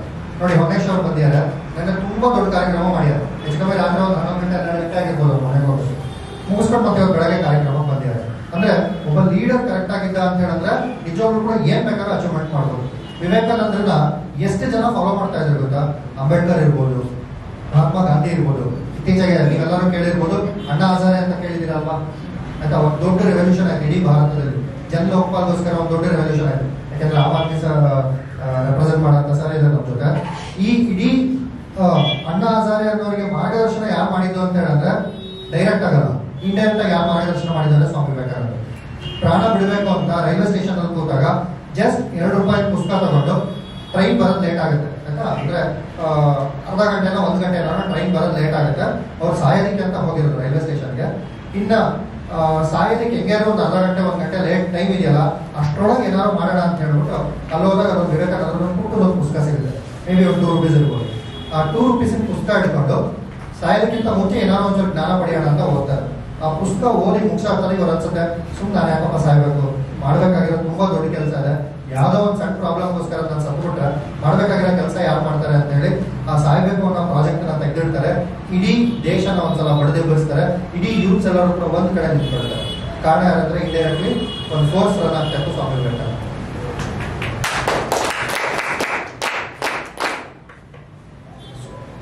ಏನ್ ಸುಭಾಷ್ ಚಂದ್ರ ಬೋಸ್ ಏನಿದಾರಲ್ಲ, ಸುಭಾಷ್ ಚಂದ್ರ ಬೋಸ್ಗೆ ಒಂದು ಥಾಟ್ ಇರುತ್ತೆ. ಏನಂತ ಹೇಳಿದ್ರೆ ಇಡೀ ಭಾರತ ಸ್ವತಂತ್ರಕ್ಕೋಸ್ಕರ ನಾನು ಏನೋ ತುಂಬಾ ದೊಡ್ಡದೊಂದು ರೆವಲ್ಯೂಷನ್ ಮಾಡಬೇಕು, ಏನೋ ದೊಡ್ಡದೊಂದು ಹೋರಾಟ ಮಾಡ್ಬೇಕು. ಏನ್ ಮಾಡ್ಬೇಕಂತ ಕೇಳಿದಾಗ ಮನ್ಸು ರೆವಲ್ಯೂಷನ್ ಮಾಡ್ಬೇಕಂತ ಅವ್ರಿಗೆ ಮನಸ್ಸು ಬರೋದಕ್ಕಿಂತ ಮುಂಚೆ ಅವ್ರು ಏನ್ ಮಾಡಿರ್ತಾರೆ ಅಂತ ಹೇಳಿದ್ರೆ, ಅವರು ನನಗೆ ಯಾವ್ದು ಏನೂ ಬೇಕಾಗಿಲ್ಲ, ನಾನು ಸನ್ಯಾಸಿ ಆಗ್ತೀನಿ ಅಂತ ಹೇಳ್ಬಿಟ್ಟು ರಾಮಕೃಷ್ಣ ಆಶ್ರಮಕ್ಕೆ ಹೋಗ್ಬಿಟ್ಟಿರ್ತಾರೆ. ಯಾಕಂದ್ರೆ ಅವರು ವಿವೇಕಾನಂದ ಫಾಲೋವರ್ ಆಗಿದ್ದರಿಂದ ರಾಮಕೃಷ್ಣ ಆಶ್ರಮಕ್ಕೆ ಹೋಗಿರ್ತಾರೆ. ರಾಮಕೃಷ್ಣ ಆಶ್ರಮದಲ್ಲಿ ಅಲ್ಲಿದ್ದಂತ ಏನು ಸನ್ಯಾಸಿಗಳು ಹೇಳ್ತಾರೆ, ನೀನ್ ಇಲ್ಲಿ ಕುತ್ಕೊಂಡು ನೀನ್ ಧ್ಯಾನ ಮಾಡೋದಕ್ಕೋಸ್ಕರ ಹುಟ್ಟು ಬಂದಿರೋದಲ್ಲ, ನೀನ್ ದೇಶನ ಬಡದೆಬ್ಬಿಸೋಕ್ಕೋಸ್ಕರ ಹುಟ್ಟು ಬಂದಿರೋದು, ನೀನ್ ಎದ್ದು ಬಂದ್ರೆ ಸ್ವಾತಂತ್ರ್ಯ ಸಿಗುತ್ತೆ ಅಂತ ಹೇಳಿ ಅವ್ರನ್ನ ಕಳಿಸ್ತಾರೆ. ಇಡೀ ಭಾರತ ಫುಲ್ಲು ಒಂದು ಸಲ ಒಂದ್ ಕಡೆ ನಿಂತ್ಕೊಳ್ಳುತ್ತೆ. ಇಂಡಿಯನ್ ನ್ಯಾಷನಲ್ ಆರ್ಮಿ ಅಂತ ಕಟ್ತಾರೆ. ನೀವು ರಕ್ತ ಕೊಡಿ ನನಗೆ ಸ್ವಾತಂತ್ರ್ಯ ಕೊಡ್ತೀನಿ ಅನ್ನುವಂತ ಒಂದು ದೊಡ್ಡ ಸ್ಲೋಗನ್ ಮುಖಾಂತರ ಇಡೀ ಭಾರತವನ್ನ ಬಡದೆಬ್ಬಿಸಿ ಸ್ವಾತಂತ್ರ್ಯ ಸಿಗ್ಲಿಕ್ಕೆ one of the main reason ಯಾರಂತ ಎಷ್ಟೋ ಮಹಾತ್ಮರುಗಳು ನಮ್ಮ ಜೊತೆಲಿದ್ದಾರೆ, ಸುತ್ತಮುತ್ತ ನಮ್ಗೆ ದೊಡ್ಡ ಮಾರ್ಗದರ್ಶನವನ್ನ ಮಾಡೋಗಿದ್ದಾರೆ. ಅವ್ರಗಳ ಬಗ್ಗೆ ತಿಳ್ಕೊಳ್ಳಿ, ಅವ್ರಗಳ ಬಗ್ಗೆ ಓದ್ಕೊಳ್ಳಿ ಆಯ್ತಾ.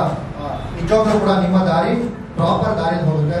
ಯಾಕೆಂತಂದ್ರೆ ನಮ್ಮ ಕಣ್ಮನೆ ನಾನು ಆಗಲೇ ಹೇಳಿದಂಗೆ ಅನಿಲ್ ಆನಂದ್ ಸರ್ ಮತ್ತೆ ಅವ್ರ ಟೀಮು ಅವರು ಫಾಲೋ ಮಾಡ್ತಿರೋಂತ ಎಲ್ಲ ಏನು ಮಹಾತ್ಮರಿದಾರೋ ಅದನ್ನ ಚಾಚು ಚಪ್ಪದೆ ಅವ್ರನ್ನ ಅದನ್ನ ಫಾಲೋ ಮಾಡ್ತಾರೆ. ಎಷ್ಟೋ ಜನ ಹೆಂಗೆ ಅಂತ ಹೇಳಿದ್ರೆ ವಿವೇಕಾನಂದ ಹೆಸರು ಹೇಳೋದು, ದಾರಿಲಿ ಹೋಗ್ಬೇಕಾದ್ರೆ ಎಲ್ಲ ಹುಡುಗಿರಿ ಸುಡಾಯಿಸೋದು. ನಿಜವಾಗ್ಲೂ ಕೂಡ ಏನ್ ನಡೀತಾರೆ ಅನ್ನೋದೇ ಗೊತ್ತಾಗಲ್ಲ. ಇನ್ಯಾರೊಬ್ರು ಮಹಾತ್ಮರ ಹೆಸರು ಹೇಳ್ಕೊಳ್ಳೋದು, ಅಲ್ಲೆಲ್ಲೋ ನಿಂತ್ಕೊಂಡು ಚೆನ್ನಾಗಿ ಕುಡಿಯೋದು ಆಯ್ತಾ. ನಾವು ಒಬ್ಬ ವ್ಯಕ್ತಿಯನ್ನ ಆದರ್ಶವಾಗಿ ತಗೊಂಡಾದ್ರೆ ನಿಜವಾಗ್ಲೂ ಕೂಡ ಅವ್ರ ದಾರಿಯಲ್ಲಿ ನಡೆದ್ರೆ ಮಾತ್ರ ಅದು ಅರ್ಥಗರ್ಭಿತವಾಗಿರುತ್ತೆ ಅಂತ ಹೇಳ್ತಾ ಸರ್, ಮೂರನೇ ವರ್ಷದ ಕಾರ್ಯಕ್ರಮ ಇದು. 3 ಅಲ್ಲ 100 ವರ್ಷ ಇದೇ ತರ ಬೆಳೀಲಿ. ಯಾರು ಇರ್ಲಿ ಯಾರು ಇಲ್ಲದೇ ಇರ್ಲಿ, ಅಭ್ಯುದಯ ಹಿಂಗ್ ಬೆಳೀತಾ ಇರುತ್ತೆ. ಸೂರ್ಯ ಹೆಂಗೆ ಇರ್ತಾನೆ ಇರ್ತಾನೋ ಪ್ರತಿದಿನ ಕೂಡ ಅದೇ ತರ ಇದು ಬೆಳೀತಾನೆ ಇರ್ಲಿ, ಮುಳುಗುವಂತ ದಿನ ಬರದೇ ಬೇಡ ಅಂತ ಹೇಳ್ತಾ 2 ಮಾತುಗಳನ್ನ ಮುಗಿಸ್ತೀನಿ. ವೇದಿಕೆ ಪಡೆದಿದ್ದಾರೆ ಎಲ್ಲರೂ ಸಹಜವಾಗಿ ಎಲ್ಲ ಏನ್ ಕಾರ್ಯಕ್ರಮ ಇದು ಎಲ್ಲದ್ರ ಬಗ್ಗೆ ಹೇಳಿದ್ದಾರೆ. ಈಗ ವಿವೇಕಾನಂದ ಜಯಂತಿ, ಸುಭಾಷ್ ಚಂದ್ರ ಬೋಸ್ ಜಯಂತಿ ಆ ಅಂಗವಾಗಿ ಈ ಕಾರ್ಯಕ್ರಮನ ಮತ್ತು ಭೂಮಿಕಾ ಟಿವಿ ವಾರ್ಷಿಕೋತ್ಸವ. ನಾವು ಭೂಮಿಕಾ ಟಿವಿ ಶುರುವಾಗಕ್ಕಿಂತ ಮುಂಚೆನೆ ನಾವು ಅನಿಲ್ ಆನಂದ್ ಎಲ್ಲ ಒಟ್ಟಿಗೆ ಇದ್ದವರು.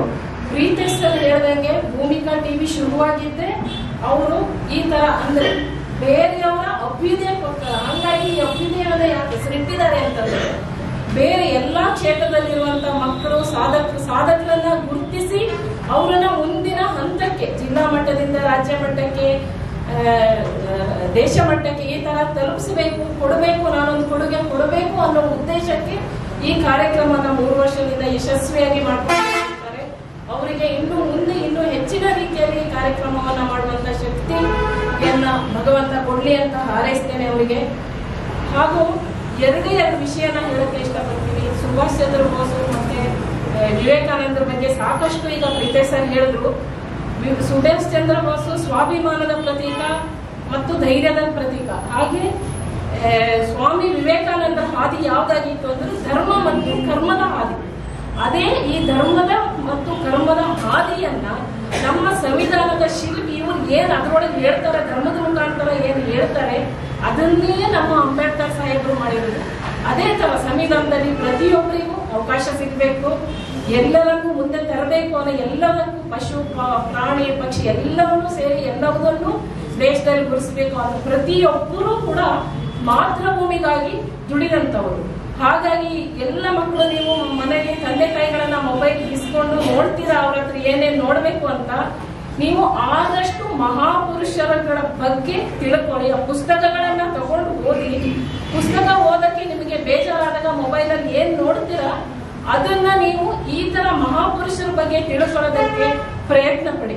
ಮತ್ತೆ ಇನ್ನೊಂದು, ಈಗಿನ ಮಕ್ಕಳು ನೀವು ಮುದ್ದು ಮಕ್ಕಳಾಗಿರುವಂತದ್ದು ನೀವು ಅಳವಡಿಸ್ಕೊಳ್ಬೇಕಾಗಿರೋದು ಏನು ಅಂತಂದ್ರೆ ತಾಳ್ಮೆ ಕಡಿಮೆ ಆಗಿದೆ ಈಗಿನ ಮಕ್ಕಳಲ್ಲಿ. ತಾಳ್ಮೆ, ಶ್ರದ್ಧೆ ಮತ್ತು ಸ್ವಚ್ಛತೆ. ನೀವು ಹೊರಗಡೆ ಸ್ಕೂಲಿಂದ ಹೋಗುವಾಗ ಇನ್ನೊಂದ್ ಕಡೆಯಿಂದ ಹೋಗುವಾಗ ಐಸ್ ಕ್ರೀಮ್ ತಿಂತೀರಾ ಅಥವಾ ಪೆಪ್ಸಿ ಅದೇನೋ ತಿಂತೀರಾ, ಆಮೇಲೆ ಇನ್ನೇನು ಕುರ್ಕುರೆ ಬೇಕಾದ್ರೆ ಈ ತರದವೆಲ್ಲ ಬರ್ತಾವಲ್ಲ, ಪ್ಲಾಸ್ಟಿಕ್ ಅನ್ನ ಅದ್ರೊಳಗೆ ಪ್ಲಾಸ್ಟಿಕ್ ಕವರ್ ನಲ್ಲಿ ಇರ್ತವೆ ಅವುಗಳೆಲ್ಲ.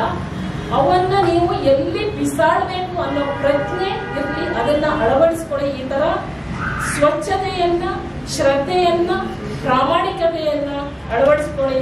ಎಲ್ಲರೂ ಸುಭಾಷ್ ಚಂದ್ರ ಬೋಸ್, ವಿವೇಕಾನಂದರು, ಅಂಬೇಡ್ಕರ್ ಆಗಕ್ಕಾಗಲ್ಲ. ಅವರವರ ಒಂದೊಂದು ಅಂಶನಾದ್ರೂ ನಾವು ಪರಿಪಾಲಿಸಬೇಕು, ಮುಂದೆ ಹೋಗ್ಬೇಕು ಅನ್ನೋ ನಿಟ್ಟಿನಲ್ಲಿ ಪ್ರಯತ್ನ ಪಡಿ.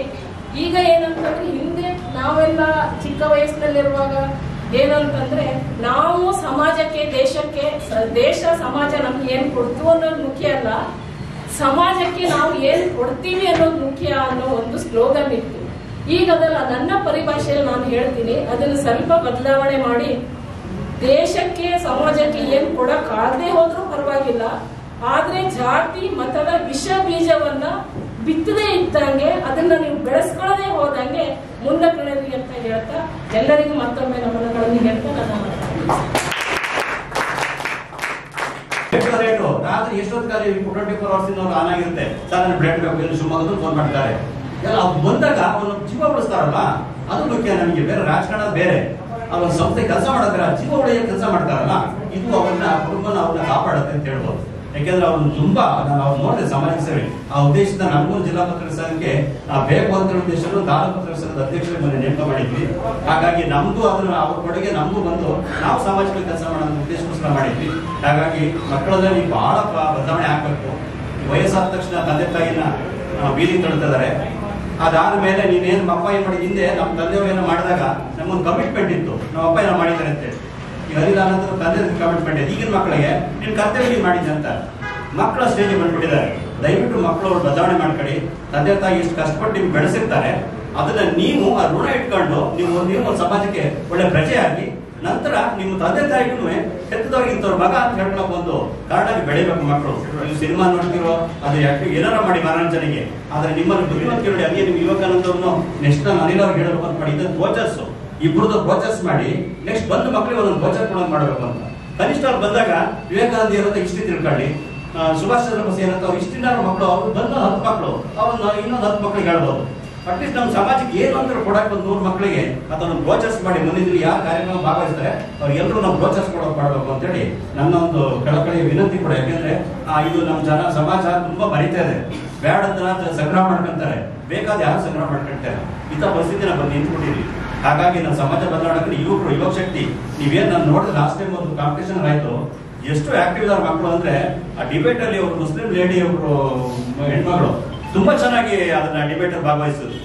ಇಂಥ ಮಕ್ಕಳು ಪ್ರತಿಭೆ ಹೊರಗತ್ತಾರೆ ಯಾರು ನೀವು ನೋಡಿ ದಿವಸ ಸ್ಟೇಟ್ ಚಾನಲ್ ಅಲ್ಲಿ ಇಲ್ಲ ದರ್ಶನ ಜಗಳ ಮಾಡ್ಕೋಬೇಕು, ಇಲ್ಲ ಅಂದ್ರೆ ಇವ್ರು ಜಗಳ ಮಾಡ್ಕೋಬೇಕು, ಇಲ್ಲ ಯಾರಿಗೂ ಒಂದು ಮಗು ಆಗಬೇಕು ಫಿಲ್ಮ್. ಅದೇ ದಿವಸ ಸಾಯಂಕಾಲ ಬರ್ತಾ ಇರುತ್ತೆ. ನೀವು ಸಮಾಜದ ಏನು ಕೊಡುಗೆ ಇಲ್ಲ. ನೀವು ಎಜುಕೇಟೆಡ್ ರೈತರು ಎಷ್ಟು ಜನ ಕಷ್ಟದಲ್ಲಿದ್ದಾರೆ, ಯಾರು ಸುಳ್ಳು ಹೇಳ್ತಾರ? ಏನಿಲ್ಲ. ಇವ್ರದ್ದು ಅಟ್ಲೀಸ್ಟ್ ಜಿಲ್ಲಾ ಮಟ್ಟದಲ್ಲಿ ಕೂತ್ಕೊಂಡು ಇಂಥದ್ದು ಕ್ರಿಯೇಟಿವಿಟಿ ಕಾರ್ಯಕ್ರಮ ಮಾಡ್ತಾರಲ್ಲ, ಇದು ಸಾರ್ವಜನಿಕರು ಸಪೋರ್ಟ್ ಮಾಡಬೇಕು. ನಾವಂತೂ ಜಿಲ್ಲಾ ಸಂಘ, ಪತ್ರಕರ್ತರ ಸಂಘ ಅವ್ರಿಗೆ ಯಾವತ್ತೂ ಅವ್ರ ಬೆಂಬಲ ನಿಲ್ತೀವಿ. ಯಾಕಂದ್ರೆ ಒಳ್ಳೆ ಕಾರ್ಯಕ್ರಮ ಮಾಡಿದ್ರೆ ಯಾವತ್ತೂ ನಾವು ಸಪೋರ್ಟ್ ನಿಲ್ತೀವಿ. ಮತ್ತೊಂದು ಇಲ್ಲಿ ದಲಿತ ಇಬ್ರು ಇದ್ದಾರೆ. ನನ್ನೊಂದು ಮನವಿ, ನಾವು ಈಗ ನಿಮ್ಗೆ ತಪ್ಪ ತಿಳ್ಕೊಬಾರ್ದು, ನಾನು ನೀವು ಸೇರ್ಕೊಂಡು ಈಗ ಒಂದು ದಲಿತ ಕಾಲೋನಿ ದತ್ತು ತಗೊಂತೇವೆ.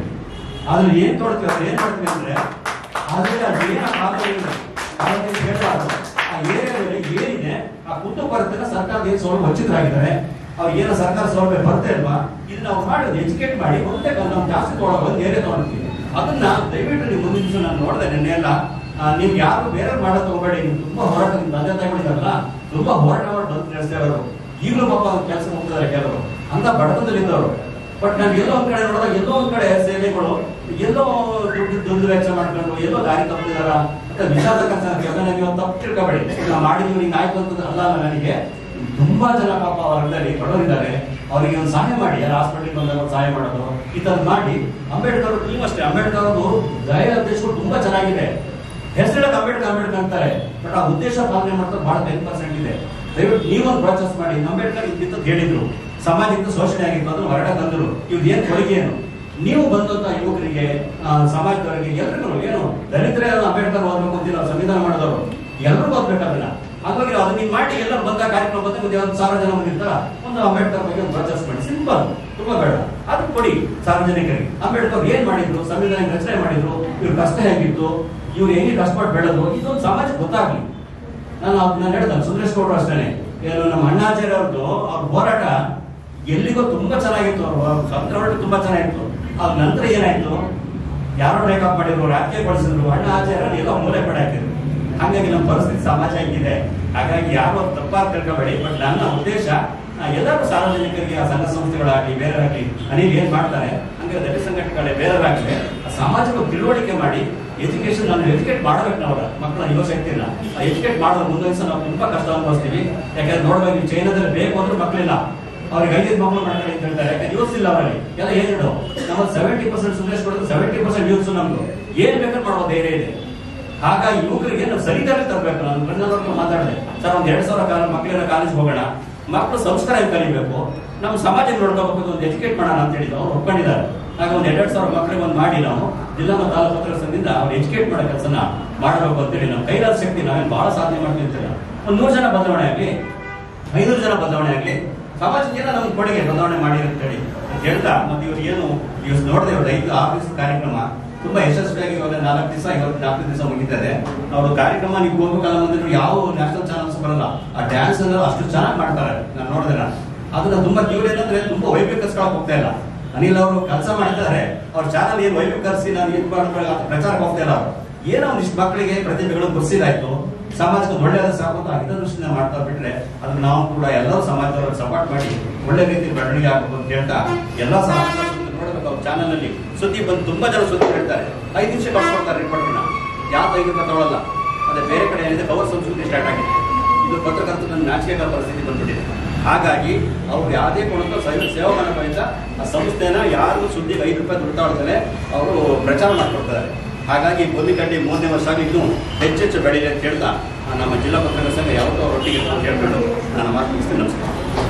ಅಭಿವೃದ್ಧಿಗೊಳಿಸುವಂತಹ ಪ್ರತಿ ವರ್ಷನೂ ಕಾರ್ಯಕ್ರಮಗಳನ್ನು ಮಾಡುತ್ತಾ ನಮ್ಮ ಸಮಾಜದ ಬದಲಾವಣೆಗೆ ಒಂದು ಬುನಾದಿಯನ್ನು ಅವರದೇ ಆದ ಒಂದು ವ್ಯಕ್ತಿತ್ವ ಹಾಗೂ ಅವ್ರ ಬಗ್ಗೆ ಮಾತಾಡುವಷ್ಟು ಈ ಸ್ಥಳದಲ್ಲೆಲ್ಲ ಸಾವಿರಾರು ಜನದಲ್ಲಿ ಇರುವಾಗ ಮಾತಾಡುವಂಥ ವ್ಯಕ್ತಿತ್ವ.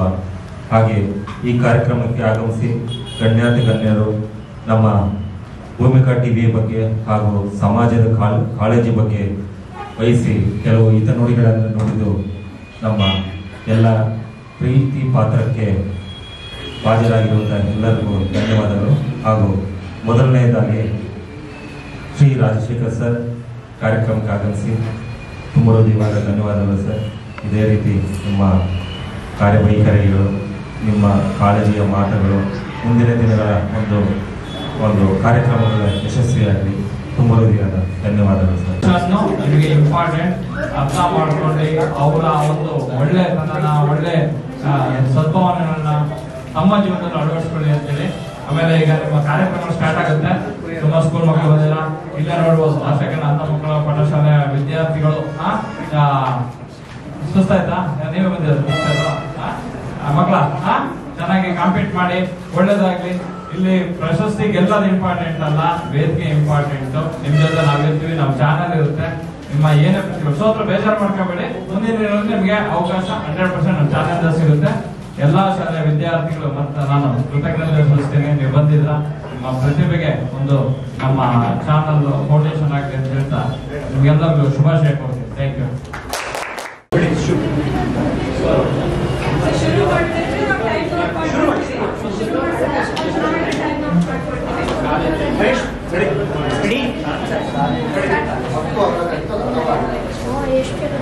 ಏನಾದರೂ ಸಾಧಿಸು, ನೀ ಮರೆಯಾಗುವ ಮುನ್ನ.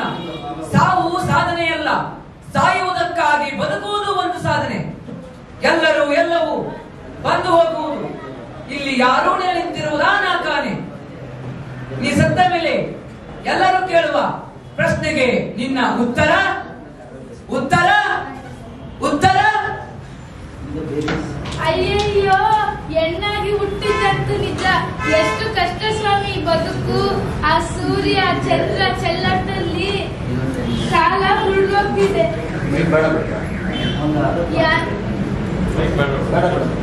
ಯಾರ್ಯಾರೋ ಯಾವ್ದ್ಯಾವ್ದೋ ತಂತ್ರ ಮಂತ್ರ ಯಂತ್ರ ಸಿದ್ಧಾಂತ ಎಲ್ಲ ಹೇಳ್ತಾರೆ. ಆದ್ರೆ ಈ ಬಡತನ ಭೂತಕ್ಕೆ ಯಾರು ಹೇಳಲಿಲ್ವೇ? ನಾವು ಜೀತ ಮಾಡಿ ಮಾಡಿ ನಮ್ಮ ಜೀವನ ಎಲ್ಲ ಸೋದಾಯ್ತು. ನಮ್ಮ ಆಸೆಗಳು ಕನಸುಗಳು ಎಲ್ಲ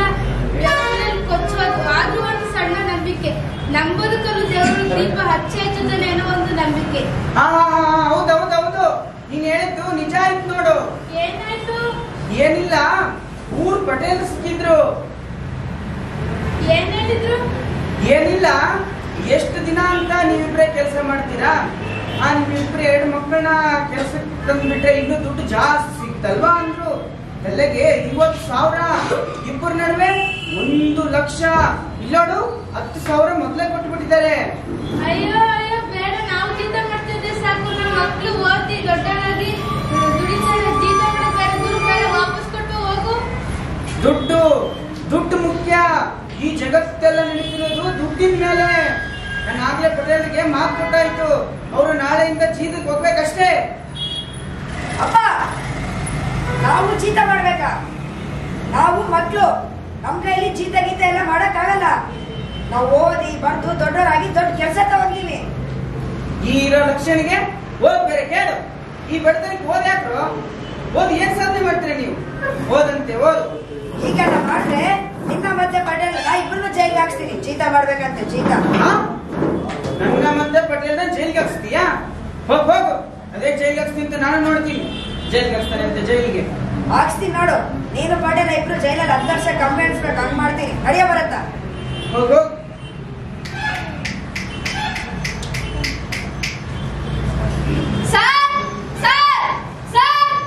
ಮಕ್ಕಳೇ, ಯಾರು ನೀವು? ಪೊಲೀಸ್ ಸ್ಟೇಷನ್ ಬರಬಾರ್ದು ಅಂತ ಗೊತ್ತಿಲ್ವಾ ನಿಮ್ಗೆ? ಸರ್, ನಾವು ಕಂಪ್ಲೇಂಟ್ ಕೊಡಲಿಕ್ಕೆ ಬಂದಿದ್ದೀವಿ. ಏನು ಕಂಪ್ಲೇಂಟ್? ಯಾರ ಮೇಲೆ? ಯಾಕೆ? ಸರ್, ನಾವು ನಮ್ಮ ತಂದೆ ಮತ್ತೆ ನಮ್ಮ ಪಟೇಲ್ರ ಮೇಲೆ ಕಂಪ್ಲೇಂಟ್ ಕೊಡಲಿಕ್ಕೆ ಬಂದಿದ್ದೀವಿ. ಏನು ತಂದೆ ಮೇಲೆ ಮತ್ತು ಪಟೇಲ್ರ ಮೇಲೆ ಕಂಪ್ಲೇಂಟ್? ಸುಮ್ಮನೆ ಹೋಗಿ ತಲೆ ಹರಟೆ ಮಾಡಬೇಡಿ. ಸರ್, ಮಕ್ಕಳು ಪೊಲೀಸ್ ಸ್ಟೇಷನ್ಗೆ ಬರಬಾರ್ದು ಅಂತ ಸಂವಿಧಾನದಲ್ಲಿ ಏನಾದ್ರು ರೂಲ್ಸ್ ಇದೆಯಾ ಸರ್? ಕಂಪ್ಲೇಂಟ್ ಎಲ್ಲ ನಡೆಯಲ್ಲ, ಸುಮ್ಮನೆ ಹೋಗಿ. ಸರ್, ಅದೆಲ್ಲ ಗೊತ್ತಿಲ್ಲ. ಕಂಪ್ಲೇಂಟ್ ನೀವು ತಗೋಬೇಕಷ್ಟೇ. ನಾಳೆ ನಮ್ಮನ್ನ ಕೋರ್ಟಿಗೆ ಸಬ್ಮಿಟ್ ಮಾಡಿ. ಅಲ್ಲಿ ನಾನು ಜಡ್ಜ್ ಸಾಹೇಬ್ರ ಮುಂದೆ ಎಲ್ಲರೂ ಹೇಳ್ತೀನಿ. ಕಾನ್ಸ್ಟೇಬಲ್. Yes sir. ಹೋಗ ಕಂಪ್ಲೇಂಟ್ ತಗೊಳ್ಳೆ. Yes sir. ಮಕ್ಕಳೇ, ಊಟ ಆಯ್ತಾ? ಇಲ್ಲ ಸರ್. ನಮ್ಮ ಪೊಲೀಸ್ನವ್ರ ಕೆಲಸ ಬರೇ ಕಳ್ಳರು ಹಿಡಿಯೋದು, ಕೊಲೆಗಾರ ಹಿಡಿಯೋದು ಅಲ್ಲ, ಒಳ್ಳೆಯವ್ರಿಗೆ ರಕ್ಷಣೆ ಕೊಡೋದು ನಮ್ ಕೆಲಸ. ಕಾನ್ಸ್ಟೇಬಲ್ ಸರ್, ಅವ್ರಿಗೆ ಊಟ ಕೊಟ್ಟು ಅವ್ರನ್ನ ಸೇಫ್ಟಿಯಾಗಿ ನೋಡ್ಕೊಳ್ಳೋ ಜವಾಬ್ದಾರಿ ನಿಮ್ದು. Yes sir. ಯಾರಿದು ಕೋರ್ಟ್ ನಲ್ಲಿ ಮಕ್ಕಳುಗಳನ್ನ ಇರಿಸಿರೋದು? ಈ ಪೊಲೀಸ್ನವ್ರಿಗೆ ಗೊತ್ತಾಗಲ್ವೇನ್ರಿ? ಸರ್, ಅದು ನಾನು ಎಷ್ಟು ಹೇಳಿರೋ ಅವ್ರು ಕೇಳಿಲ್ಲ ಸರ್. ಮಕ್ಕಳು ಇಲ್ಲಿಗೆಲ್ಲ ಬರಬಾರ್ದು ಗೊತ್ತಾಗಲ್ವಾ? ಮನೆಗೆ ಹೋಗಿ. ಸರ್, ಮಕ್ಕಳು ಕೋರ್ಟಿಗೆ ಬರಬಾರ್ದು ಅಂದ್ರೆ ನಮ್ಮ ನ್ಯಾಯಕ್ಕಾಗಿ, ನಮ್ಮ ಹಕ್ಕಿಗಾಗಿ ನಾವು ಎಲ್ಲಿಗೆ ಹೋಗ್ಬೇಕು ಮಹಾಸ್ವಾಮಿ? ಸರಿ, ಏನಾಯ್ತು? ಸರ್, ನಾವು ನಮ್ಮ ತಂದೆ ಮೇಲೆ ಮತ್ತೆ ಪಟೇಲ್ರ ಮೇಲೆ ಕಂಪ್ಲೇಂಟ್ ಕೊಟ್ಟಿದೀವಿ. ಏನು ತಂದೆ ಮೇಲೆಕ್ಕೆ? ನೋಡಿ ಮಕ್ಕಳೇ, ತಂದೆ ತಾಯಿ ಮೇಲೆ ಆರೋಪ ಇದೆಲ್ಲ ತಪ್ಪು. ನೀವು ಮನೆಗೆ ಹೋಗಿ. ಮಹಾಸ್ವಾಮಿ, ದೊಡ್ಡವ್ರಿಗೆ ಒಂದು ಕಾನೂನು, ಚಿಕ್ಕವ್ರಿಗೆ ಒಂದು ಕಾನೂನು ಅಂತ ಕಾನೂನು ಮಾಡಿದಾರ ಮಹಾಸ್ವಾಮಿ. ಸರಿ ಸರಿ ರೀ, ಪೊಲೀಸ್ ಕರೆಸ್ರಿ ಅವ್ರ ತಂದೆನ. ಮಹಾಸ್ವಾಮಿಗಳೇ, ಇವರೇನಾ ನಿಮ್ ತಂದೆ? ಏನ್ ಮಾಡಿದ್ರು? ಮಹಾಸ್ವಾಮಿಗಳೇ, ಇವರೇ ನಮ್ ತಂದೆ. ದುಡ್ಡಿನ ಆಸೆಗಾಗಿ ನಮ್ಮನ್ನ ಜೀವನ ಕಳ್ಸಕ್ ನೋಡ್ತಿದ್ದಾರೆ. ಇಲ್ಲ ಇಲ್ಲ ಇಲ್ಲ ಮಹಾಸ್ವಾಮಿಗಳೇ, ಇಲ್ಲ ಇಲ್ಲ. ಈಗಿರೋ ಬಡತನಕ್ಕೆ ಓದು ಬರಹ ಯಾಕೆ ಅಂತ ಸ್ವಲ್ಪ ಏನಾದ್ರು ಕೆಲಸ ಮಾಡಿದ್ರೆ ದುಡ್ಡು ಸಿಗುತ್ತಲ್ವಾ ಅಂತ. ಆ ದುಡ್ಡಿಂದಾದ್ರೂ ನಾವು ಜೀವನ ಮಾಡ್ಬೇಕು ಸ್ವಾಮಿಗಳೇ. ಮಹಾಸ್ವಾಮಿಗಳೇ, ನಮ್ಮ ಭಾರತ ಸರ್ಕಾರ 6 ರಿಂದ 14 ವರ್ಷದ ಒಳಗಿನ ಮಕ್ಕಳಿಗೆ ಕಡ್ಡಾಯ ಶಿಕ್ಷಣವನ್ನು ದೊರಕಬೇಕು ಅಂತ ಸರ್ಕಾರ ಹೇಳುತ್ತೆ. ಆದ್ರೆ ಇವರು ಮಕ್ಕಳನ್ನೆಲ್ಲ ಜೀತಕ್ಕೆ ಕಳಿಸ್ತಾರೆ. ಮತ್ತೆ 1986ರಲ್ಲಿ ಬಾಲಕಾರ್ಮಿಕ ಕಾಯ್ದೆ ನಿಷೇಧ. ಆದ್ರೆ ಇವರು ನಮ್ಮನ್ನ ಜೀತಕ್ಕೆ ಕಳ್ಸಕ್ ನೋಡ್ತಿದ್ದಾರೆ. ಇವರು ಮತ್ತೆ ಪಟೇಲ್ ಸೇರ್ಕೊಂಡು ಜೀತಕ್ಕೆ ಕಳ್ಸಕ್ ನೋಡ್ತಿದ್ದಾರೆ. ಎಲ್ರಿ ಆ ಪಟೇಲ್ ಕಳಿಸಿ. ನೋಡಿ ಮಹಾಸ್ವಾಮಿ, ಈ ಕಾನೂನು ಗೀನೂನು ಎಲ್ಲ ಓದೋರ್ಗೆ ಬರೆಯೋರ್ಗೆ ಮಾತ್ರ, ಇಂಥ ಪುಟ್ಕೋಸಿಗಳಿಗಲ್ಲ. ನಾನು ಇವ್ರಿಗೆ 4 ಕಾಸು ಕೆಲಸ ಸಿಗ್ಲಿ ಅಂತ 4 ಕಾಸು ಕೆಲಸ ಕೊಟ್ಟು ನಾನು ಇಟ್ಕೊಂಡ್ರೆ, ಆದ್ರೆ ಈ ಬಡ್ಡಿ ಇಟ್ಲು ನನ್ ಮೇಲೆ ಕಂಪ್ಲೇಂಟ್ ಕೊಟ್ಟವ್ರ. ನಾನು ಇವ್ರಿಗೆ ಇನ್ಮೇಲಿಂದ ಕೆಲ್ಸನೂ ಕೊಡಲ್ಲ, ದುಡ್ಡು ಕೊಡಲ್ಲ. ಮಹಾಸ್ವಾಮಿ, ನನಗೂ ಇವ್ರಿಗೂ ನಿಮ್ಗೂ ಯಾವ ಸಂಬಂಧನೂ ಇಲ್ಲ. ನಾನಿನ್ನ ಹೋಯ್ತೀನಿ. ನೋಡಿದ್ರಲ್ಲ ಮಹಾಸ್ವಾಮಿ, ಕಾನೂನಿನ ಮೇಲೆ ಗೌರವನೇ ಇಲ್ಲ, ಎಷ್ಟು ದುರಹಂಕಾರ. ಇಟ್ಕೊಳ್ಳಿ ಪಟೇಲ್ರೆ, ನಿಮ್ಮ ಹಣ, ಆಸ್ತಿ, ಅಂತಸ್ತು ಇದನ್ನೆಲ್ಲ ನಿಮ್ಮ ಮನೆಯಲ್ಲಿ ಇಟ್ಕೊಳ್ಳಿ. ಇದು ಕೋರ್ಟು. ನೀವು ಕಾನೂನಿನ ಪ್ರಕಾರ ತಪ್ಪು ಮಾಡಿರೋ ಕಾರಣ ನಿಮಗೆ ಶಿಕ್ಷೆ ಆಗೇ ಆಗತ್ತೆ. ಮಹಾಸ್ವಾಮಿಗಳೇ, ಸಂವಿಧಾನದ 21A ಅಡಿಯ ಪ್ರಕಾರ ಇವರಿಗೆ ಶಿಕ್ಷೆ ಆಗಲೇಬೇಕು. ನೀವು ಕಾನೂನಿನ ಪ್ರಕಾರ ತಪ್ಪು ಮಾಡಿರುವ ಕಾರಣ ನಿಮಗೆ 10 ವರ್ಷ ಜೈಲು, 1 ಲಕ್ಷ ದಂಡ ವಿಧಿಸಲಾಗಿದೆ. ಶ್ರೀ ಪೊಲೀಸ್, ಅವರಿಬ್ಬರನ್ನ ಎಳ್ಕೊಂಡೋಗ್ರಿ. ಅಯ್ಯೋ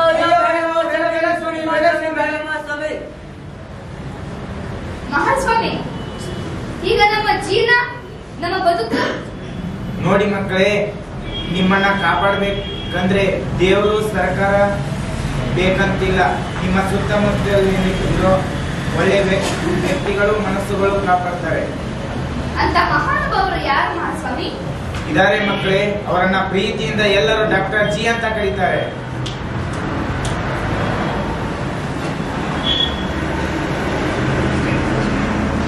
ನಮಸ್ಕಾರ ಮಕ್ಕಳೇ, ನನ್ನ ಪ್ರೀತಿಯಿಂದ ಡಾಕ್ಟರ್ ಜಿ ಅಂತ ಕರೀತಾರೆ. ಇಲ್ಲಿ ಯಾರಿಗೂ ಕಷ್ಟಪಡೋ ಅವಶ್ಯಕತೆ ಇಲ್ಲ. ನಾವೆಲ್ಲ ಮನುಷ್ಯರು, ನಾವೆಲ್ಲ ಒಬ್ಬರಿಗೊಬ್ಬರು ಸಹಾಯ ಮಾಡಬೇಕು. ಪ್ರತಿಯೊಂದು ಜೀವಿಗೂ ಒಂದು ಶಕ್ತಿ ಇರುತ್ತೆ. ಆ ಶಕ್ತಿನ ತೋರಿಸ್ಕೊಡಕ್ಕೆ ಒಂದು ದಾರಿಯನ್ನು ನಾವು ಮಾಡ್ಕೊಳ್ಬೇಕು. ನಾನು ಮೂಲತಃ ವೈದ್ಯ. ಹಲವಾರು ರೋಗಿಗಳನ್ನ ನೋಡಿದ್ದೇನೆ. ಎಷ್ಟೋ ಕಷ್ಟ, ದುಃಖ, ಸುಖಗಳನ್ನ ನೋಡಿದ್ದೇನೆ. ನಾನು ಬಹಳಷ್ಟು ಜನರಿಗೆ ಸಹಾಯ ಮಾಡಿದ್ದೇನೆ. ಮುಂದೆ ಸಹಾಯ ಮಾಡೋದಕ್ಕೆ ನಾನು ಸಿದ್ಧವಾಗಿದ್ದೇನೆ. ಮತ್ತು ಮಕ್ಕಳೇ, ನಿಮಗೂ ಸಹಾಯ ಮಾಡ್ತೀನಿ, ಬನ್ನಿ. ಮಕ್ಕಳೇ, ನಿಮಗೆ ನ್ಯಾಯ ಏನು ಸಿಕ್ತು? ಇಷ್ಟು ಸಣ್ಣ ವಯಸ್ಸಲ್ಲಿ ಇಷ್ಟು ಧೈರ್ಯ ಬರೋಕ್ಕೆ ಕಾರಣ ಏನು? ಮಹಾಸ್ವಾಮಿ, ನಾನು ಒಂದಿನ ರೋಡಲ್ಲಿ ನಡ್ಕೊಂಡು ಹೋಗ್ಬೇಕಾದ್ರೆ ಒಂದು ಪುಸ್ತಕ ಸಿಕ್ತು. ಆ ಪುಸ್ತಕನ ಓದಿ ನಾನು ಇಷ್ಟೆಲ್ಲ ಜ್ಞಾನವನ್ನು ಪಡ್ಕೊಂಡೆ ಮಹಾಸ್ವಾಮಿ. ಹೌದಾ? ಅಂತ ಪುಸ್ತಕ ಯಾವುದದು? Doctor B.R. ಅಂಬೇಡ್ಕರ್ ಅವರು ಬರೆದಿರುವ ಭಾರತ ಸಂವಿಧಾನವನ್ನು ನಾನು ಓದಿದೆ ಮಹಾಸ್ವಾಮಿ. ಅವಾಗ ಇಷ್ಟೆಲ್ಲ ಜ್ಞಾನ ನನಗೆ ಬಂತು. ಮಹಾಸ್ವಾಮಿಗಳೇ, ನಮಗೇನು ನ್ಯಾಯ ಸಿಕ್ತು, ಆದ್ರೆ ನಮ್ ತರನೇ ಇರೋ ಎಷ್ಟೋ ಮಕ್ಕಳುಗಳು ಇನ್ನು ಜೀತ ಮಾಡ್ತಾನೆ ಇದ್ದಾರೆ. ಅದೆಲ್ಲೆಲ್ಲೋ ಹೋಟ್ಲಲ್ಲೂ, ಕಾರ್ಖಾನೆಗಳಲ್ಲೂ, ಕರುಪಾಲೆಗಳಲ್ಲೂ ಎಲ್ಲೋ ಇನ್ನು ಜೀತಗಳನ್ನ ಮಾಡ್ತಿದ್ದಾರೆ. ಅವ್ರಿಗೆಲ್ಲ ನ್ಯಾಯ ಸಿಗೋದು ಯಾವಾಗ ಮಹಾಸ್ವಾಮಿ? ಅವರು ನಿಮ್ಮಂತೆ ಕೋರ್ಟ್ ಮೆಟ್ಲು ಏರಿದಾಗ ಅವ್ರಿಗೂ ಕೂಡ ನ್ಯಾಯ ಸಿಗುತ್ತೆ. ಅಲ್ಲಿವರೆಗೆ ನಾನು ಏನ್ ಮಾಡಕ್ಕಾಗಿಲ್ಲ.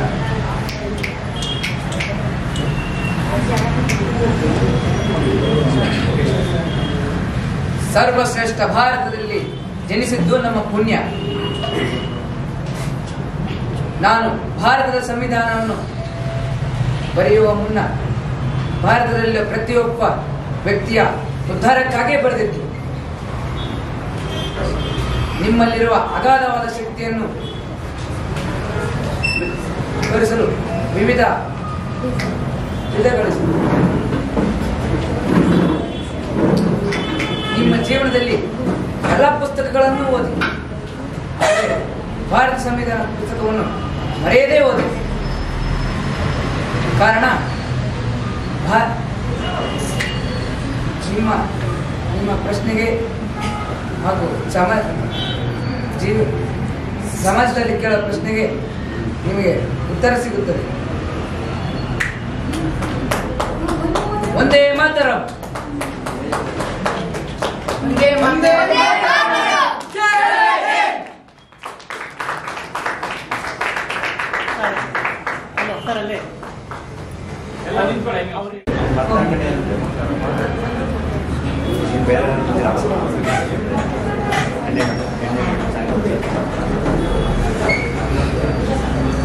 ಎಲ್ಲರಿಗೂ ನಮಸ್ಕಾರ.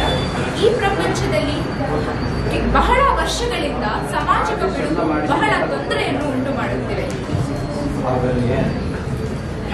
ಸುಮಾರು 20-30 ವರ್ಷಗಳ ಹಿಂದೆ ನಮ್ಮ ದೇಶದಲ್ಲಿ ಬಡತನ, ಅನಕ್ಷರತೆ, ಜಾತಿ, ಲಿಂಗ ಹೀಗೆ ಸಾಕಷ್ಟು ಸಮಸ್ಯೆಗಳನ್ನು ನಾವು ಎದುರಿಸಿದ್ದೇವೆ. ಆದರೆ ಈ ಎಲ್ಲಾ ಸಮಸ್ಯೆಗಳು ಕಾಲಕ್ರಮೇಣ ಕಡಿಮೆಯಾಗುತ್ತಲೇ ಬಂದವು. ಆದರೆ ಇತ್ತೀಚಿನ ದಿನಗಳ ಸಾಮಾಜಿಕ ಪಿಡುಗು ಸಮಾಜಕ್ಕೆ ಬಹಳ ತೊಂದರೆಯನ್ನು ಉಂಟು ಮಾಡುತ್ತಿದೆ. ಅದುವೇ ಮಾಧ್ಯಮ ಕಿರುಕುಳ. ನಾವು ನಿಮಗೆ ತೋರಿಸುತ್ತಿರುವ ಕಿರುನಾಟಕ ಕೆಲವು ಕೆಟ್ಟ ಮಾಧ್ಯಮಗಳಿಗೆ ಮಾತ್ರ ಸಂಬಂಧಪಟ್ಟಿದೆ. ಸತ್ಯಕತೆ, ಇದು ಸತ್ಯಕತೆ.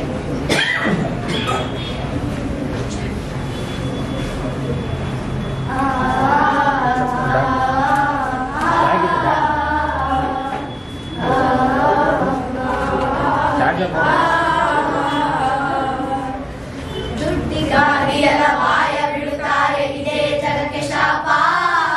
ಮನುಜನಿಗೆ ಕಿತ್ತು ತಿನ್ನುವುದು ಇದೇ ಮೃತ್ಯುಕೋಪ.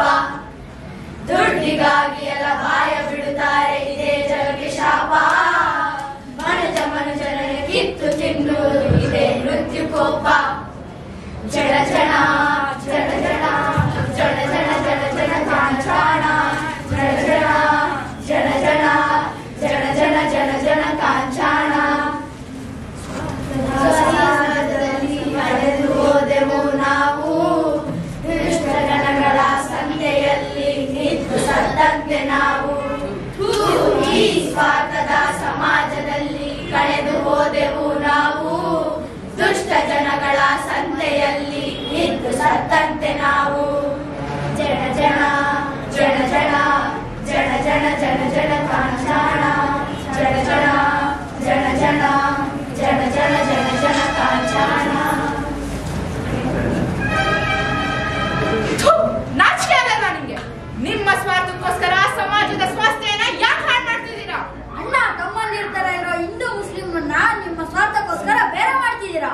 ಅದೇ ಸುದ್ದಿನ 100 ಬಾರಿ ತೋರಿಸಿ ಜನಗಳ ಬಾಳ ಜೊತೆ ಆಟ ಆಡ್ತಿದ್ದೀರಾ. ರಾಜಕಾರಣಿಗಳ ಮುಖವಾಡ ಬಯಲು ಮಾಡು ಅಂತ ಹೇಳು ನೀವು, ನಿಮ್ ಮುಖವಾಡನ ಮರೆಮಾಚ್ತಾ ಇದ್ದೀರಾ. TRP ಅನ್ನೋ ಅಮಲಿಗೋಸ್ಕರ ಸುಳ್ಳು ಸುದ್ದಿಗಳನ್ನು ಪ್ರಸಾರ ಮಾಡಿ ಸಮಾಜದ ದಿಕ್ಕು ತಪ್ಪಿಸ್ತಾ ಇದ್ದೀರಾ. ಸಂವಿಧಾನದ 4ನೇ ಅಂಗ ಅಂತ ಹೇಳೋ ನೀವು ನಿಮ್ಮ ಜವಾಬ್ದಾರಿಗಳನ್ನ ಮರೆತು ಮೃಗಗಳಾಗಿ ವರ್ತಿಸ್ತಾ ಇದ್ದೀರಾ. ಇವನ್ನೆಲ್ಲ ಕೇಳೋಕೆ ಯಾರು ಇಲ್ಲ ಅಂತನ, ಅಥವಾ ಇವನ್ನೆಲ್ಲ ಕೇಳೋ ಧೈರ್ಯ ಯಾರಿಗೂ ಇಲ್ಲ ಅಂತನ? ಇದನ್ನೆಲ್ಲ ಕೇಳೋಕೆ ನಾವಿದೀವಿ. ಯಾಕಂದ್ರೆ ಇದು ಕೇವಲ ನಮ್ಮ ಧ್ವನಿಯಲ್ಲ, ನಿಮ್ಮ ಧ್ವನಿ.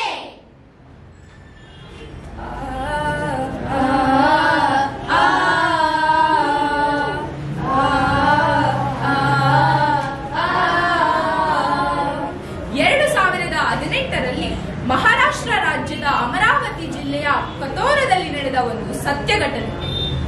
ದೀಪಕ್ ಠಾಕ್ರೆ ಎಂಬ ಶಾಲಾ ಶಿಕ್ಷಕನ ಜೀವನದಲ್ಲಿ ನಡೆದ ನೈಜ ಘಟನೆ. ಶಿಕ್ಷಕನ ಬದುಕಿನಲ್ಲಿ ವಿಧಿ ಬೇರೆ ಆಟ ಆಡಿತು. ಈ ಕಥೆಯನ್ನು ನಾವು ಈಗ ನಿಮ್ಮ ಮುಂದೆ ಪ್ರದರ್ಶಿಸುತ್ತೇವೆ. ಇದು ಕಟ್ಟುಕತೆ ಅಲ್ಲ, ಸತ್ಯ ಕತೆ. ಹೌದು, ಇದು ಕಟ್ಟುಕತೆ ಅಲ್ಲ, ಸತ್ಯ ಕತೆ.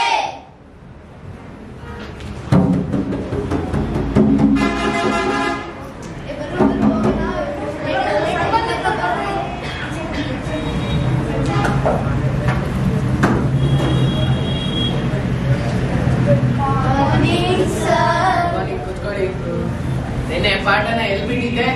Sir, ಬೆಳ್ಳಾಡ್ದಾಗ ನಿಲ್ಸಿದ್ರಿ sir. ತಲೆಹಟ್ಟೆ, ಇದಕ್ ಮಾತ್ರ ಸರಿ ಇದೀಯಾ? ಭೂಮಿಕಾ, ನೀನ್ ಹೇಳು, ಪಾಠನ ಎಲ್ಲಿ ಬಿಟ್ಟಿದ್ದೆ? ಸರ್, ವಿಜ್ಞಾನಿಗಳ ಬಗ್ಗೆ ಪಾಠ ಮಾಡ್ತಿದ್ವಿ. ಹೌದು, ಮೊದಲು ಅಟೆಂಡೆನ್ಸ್ ಹಾಕ್ಬಿಡ್ತೀನಿ. ಉಲ್ಲಾಸ, ಭೂಮಿಕಾ, ಪ್ರೆಸೆಂಟ್ ಸರ್. ಮಾದ, ಮನ್ವಿತಾ, ಪ್ರೆಸೆಂಟ್ ಸರ್. ಮೋಹಿತ್, ಇಲ್ಲ ಇದ್ದೀರಲ್ಲ ಸರ್. ಸಮೃದ್ಧ್, ಬಂದಿದ್ದೀರಿ ಸರ್. ಮಲ್ಲ, ಇಲ್ಲ ಸರ್. ಸರಿ, ನಿನ್ನೆ ಮಾಡಿದ ಪಾಠದ ಬಗ್ಗೆ ಒಂದೆರಡು ಪ್ರಶ್ನೆ ಕೇಳ್ತೀನಿ. ಭೂಮಿಕಾ, ನೀನ್ ಹೇಳು, ಕಂಪ್ಯೂಟರ್ನ ಯಾರು ಕಂಡಿಡ್ದಿದ್ದು? ಅಬ್ದುಲ್ ಕಲಾಂ ಸರ್. ಅಬ್ದುಲ್ ಕಲಾಂ ಅಂತೆ. ಮನ್ವಿತಾ, ನೀನ್ ಹೇಳು. ಸರ್, ಕಂಪ್ಯೂಟರ್ ಕಂಡಿಡ್ದಿದ್ದು Charles Babbage sir. Very good, ಕೂತ್ಕೋ. ಈ ಪ್ರಶ್ನೆಗಾರು ಉತ್ತರ ಕೊಡು. ಟೆಲಿಸ್ಕೋಪ್ ಅನ್ನು ಕಂಡಿಡ್ದಿದ್ ಯಾರು?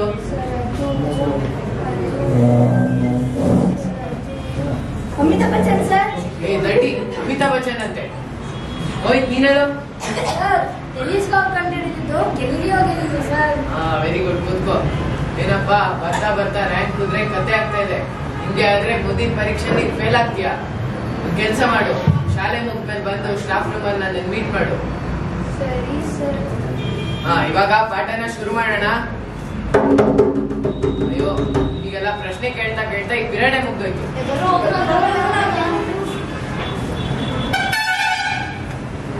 ಭೂಮಿಕಾ ಬಾರೆ ಮನೆಗೆ ಹೋಗೋಣ. ಇಲ್ಲ, ನನಗೆ ದೀಪಕ್ ಸರ್ ಶಾಲೆ ಮುಗಿದ್ಮೇಲೆ ಮೀಟ್ ಮಾಡು ಅಂತ ಹೇಳಿದ. ನಾನು ಹೋಗ್ಬರ್ತೀನಿ, ನೋಡಿರು. ಹೌದಾ, ಸರಿ, ಎಲ್ಲ ಮನೆ ಹೋಗ್ತೀನಿ. ಬಾ ಸರ್. ಸರ್, ನಾನ್ ಬಂದಿದ್ದೀನಿ ಸರ್. ಭೂಮಿಕಾ ಒಳಗ್ ಬಾ, ಹಂಗೆ ಡೋರ್ ಕ್ಲೋಸ್ ಮಾಡ್ಕೊಂಬಾ. ಸರಿ ಸರ್. ಎಲ್ಲಾ ಸ್ಕೂಲ್ ಮಕ್ಕಳು ಮನೆಗೆ ಹೋದ್ರು, ಆದ್ರೆ ಈ ಹುಡುಗಿ ಮಾತ್ರ ಇಲ್ಲೇನ್ ಮಾಡ್ತಾ ಇದೆ? ಏನೋ ನಡೀತಾ ಇದೆ. ಈಗ ಹೋಗಿ ಪ್ರಿನ್ಸಿಪಲ್ ಹೇಳ್ತೀನಿ. ಪ್ರಿನ್ಸಿಪಲ್ಗೆಲ್ಲ ಬೇಡ, ಅವ್ರಿಗೆ ಹೇಳಿದ್ರೆ ಏನೂ ಮಾಡಲ್ಲ. ಯಾರಿಗೆ ಹೇಳ್ಬೇಕೋ ಅವರಿಗೆ ಹೇಳ್ತೀನಿ. ಹಲೋ ಮೀಡಿಯಾದವರ, ನಮ್ಮ ಸ್ಕೂಲಲ್ಲಿ ಒಂದು ಬ್ರೇಕಿಂಗ್ ನ್ಯೂಸ್ ಇದೆ, ಬೇಗ ಬನ್ನಿ. ಹಲೋ, ಹಾಯ್, ನಮಸ್ಕಾರ. TV20ಗೆ ಸ್ವಾಗತ, ಸುಸ್ವಾಗತ. ಇವತ್ತು ನಾನು ನಿಮ್ಗೆಲ್ಲ ಬ್ರೇಕಿಂಗ್ ನ್ಯೂಸ್ ಕೊಡ್ತೀನಿ. ಸುದ್ದಿ ಅಂದ್ರೆ ನಾವು ಅಂದ್ರೆ ಸುದ್ದಿ. ಬನ್ನಿ ನೋಡೋಣ.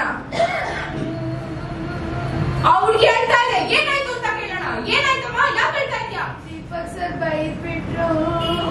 ಮಾಡೋದೆಲ್ಲ ಮಾಡ್ಬಿಟ್ಟು ಬೈದ್ ಬೇರೆ ಕಳ್ಸಿದಾರಂತೆ ಆ ದೀಪಕ್. ಛೇ ಛೇ ಛೇ.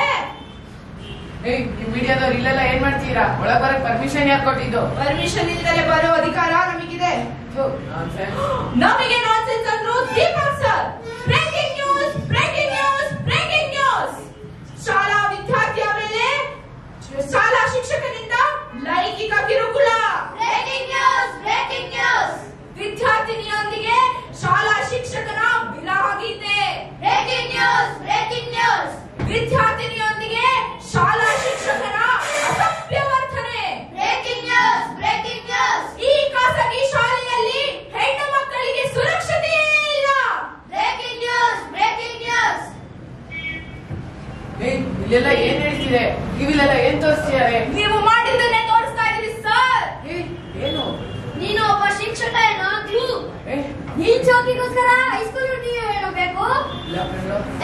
ಮುಚ್ಚೋ ಬಾಯಿ. ನೀನೊಬ್ಬ ಶಾಲಾ ಶಿಕ್ಷಕರ ಇಂತ ಮಾಡಿ ನಾಚಿಕೆ ಆಗಲ್ವಾ?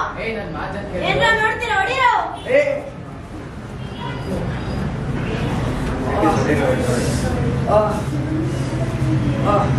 ಅವಮಾನ ತಡೆಯಕ್ಕಾಗದೆ ದೀಪಕ್ ಕಾರ್ಗೆ ಆತ್ಮಹತ್ಯೆ ಮಾಡ್ಕೊಂಡಿದ್ದಾರೆ. ಸತ್ಯಕ್ಕೆ ಜಯ ಆಗಿದೆ. ನಿಲ್ಸಿ, ಏನ್ ನಡೀತಿದೆ ಇಲ್ಲಿ? ಏನಾಯ್ತು ಗೊತ್ತಾ?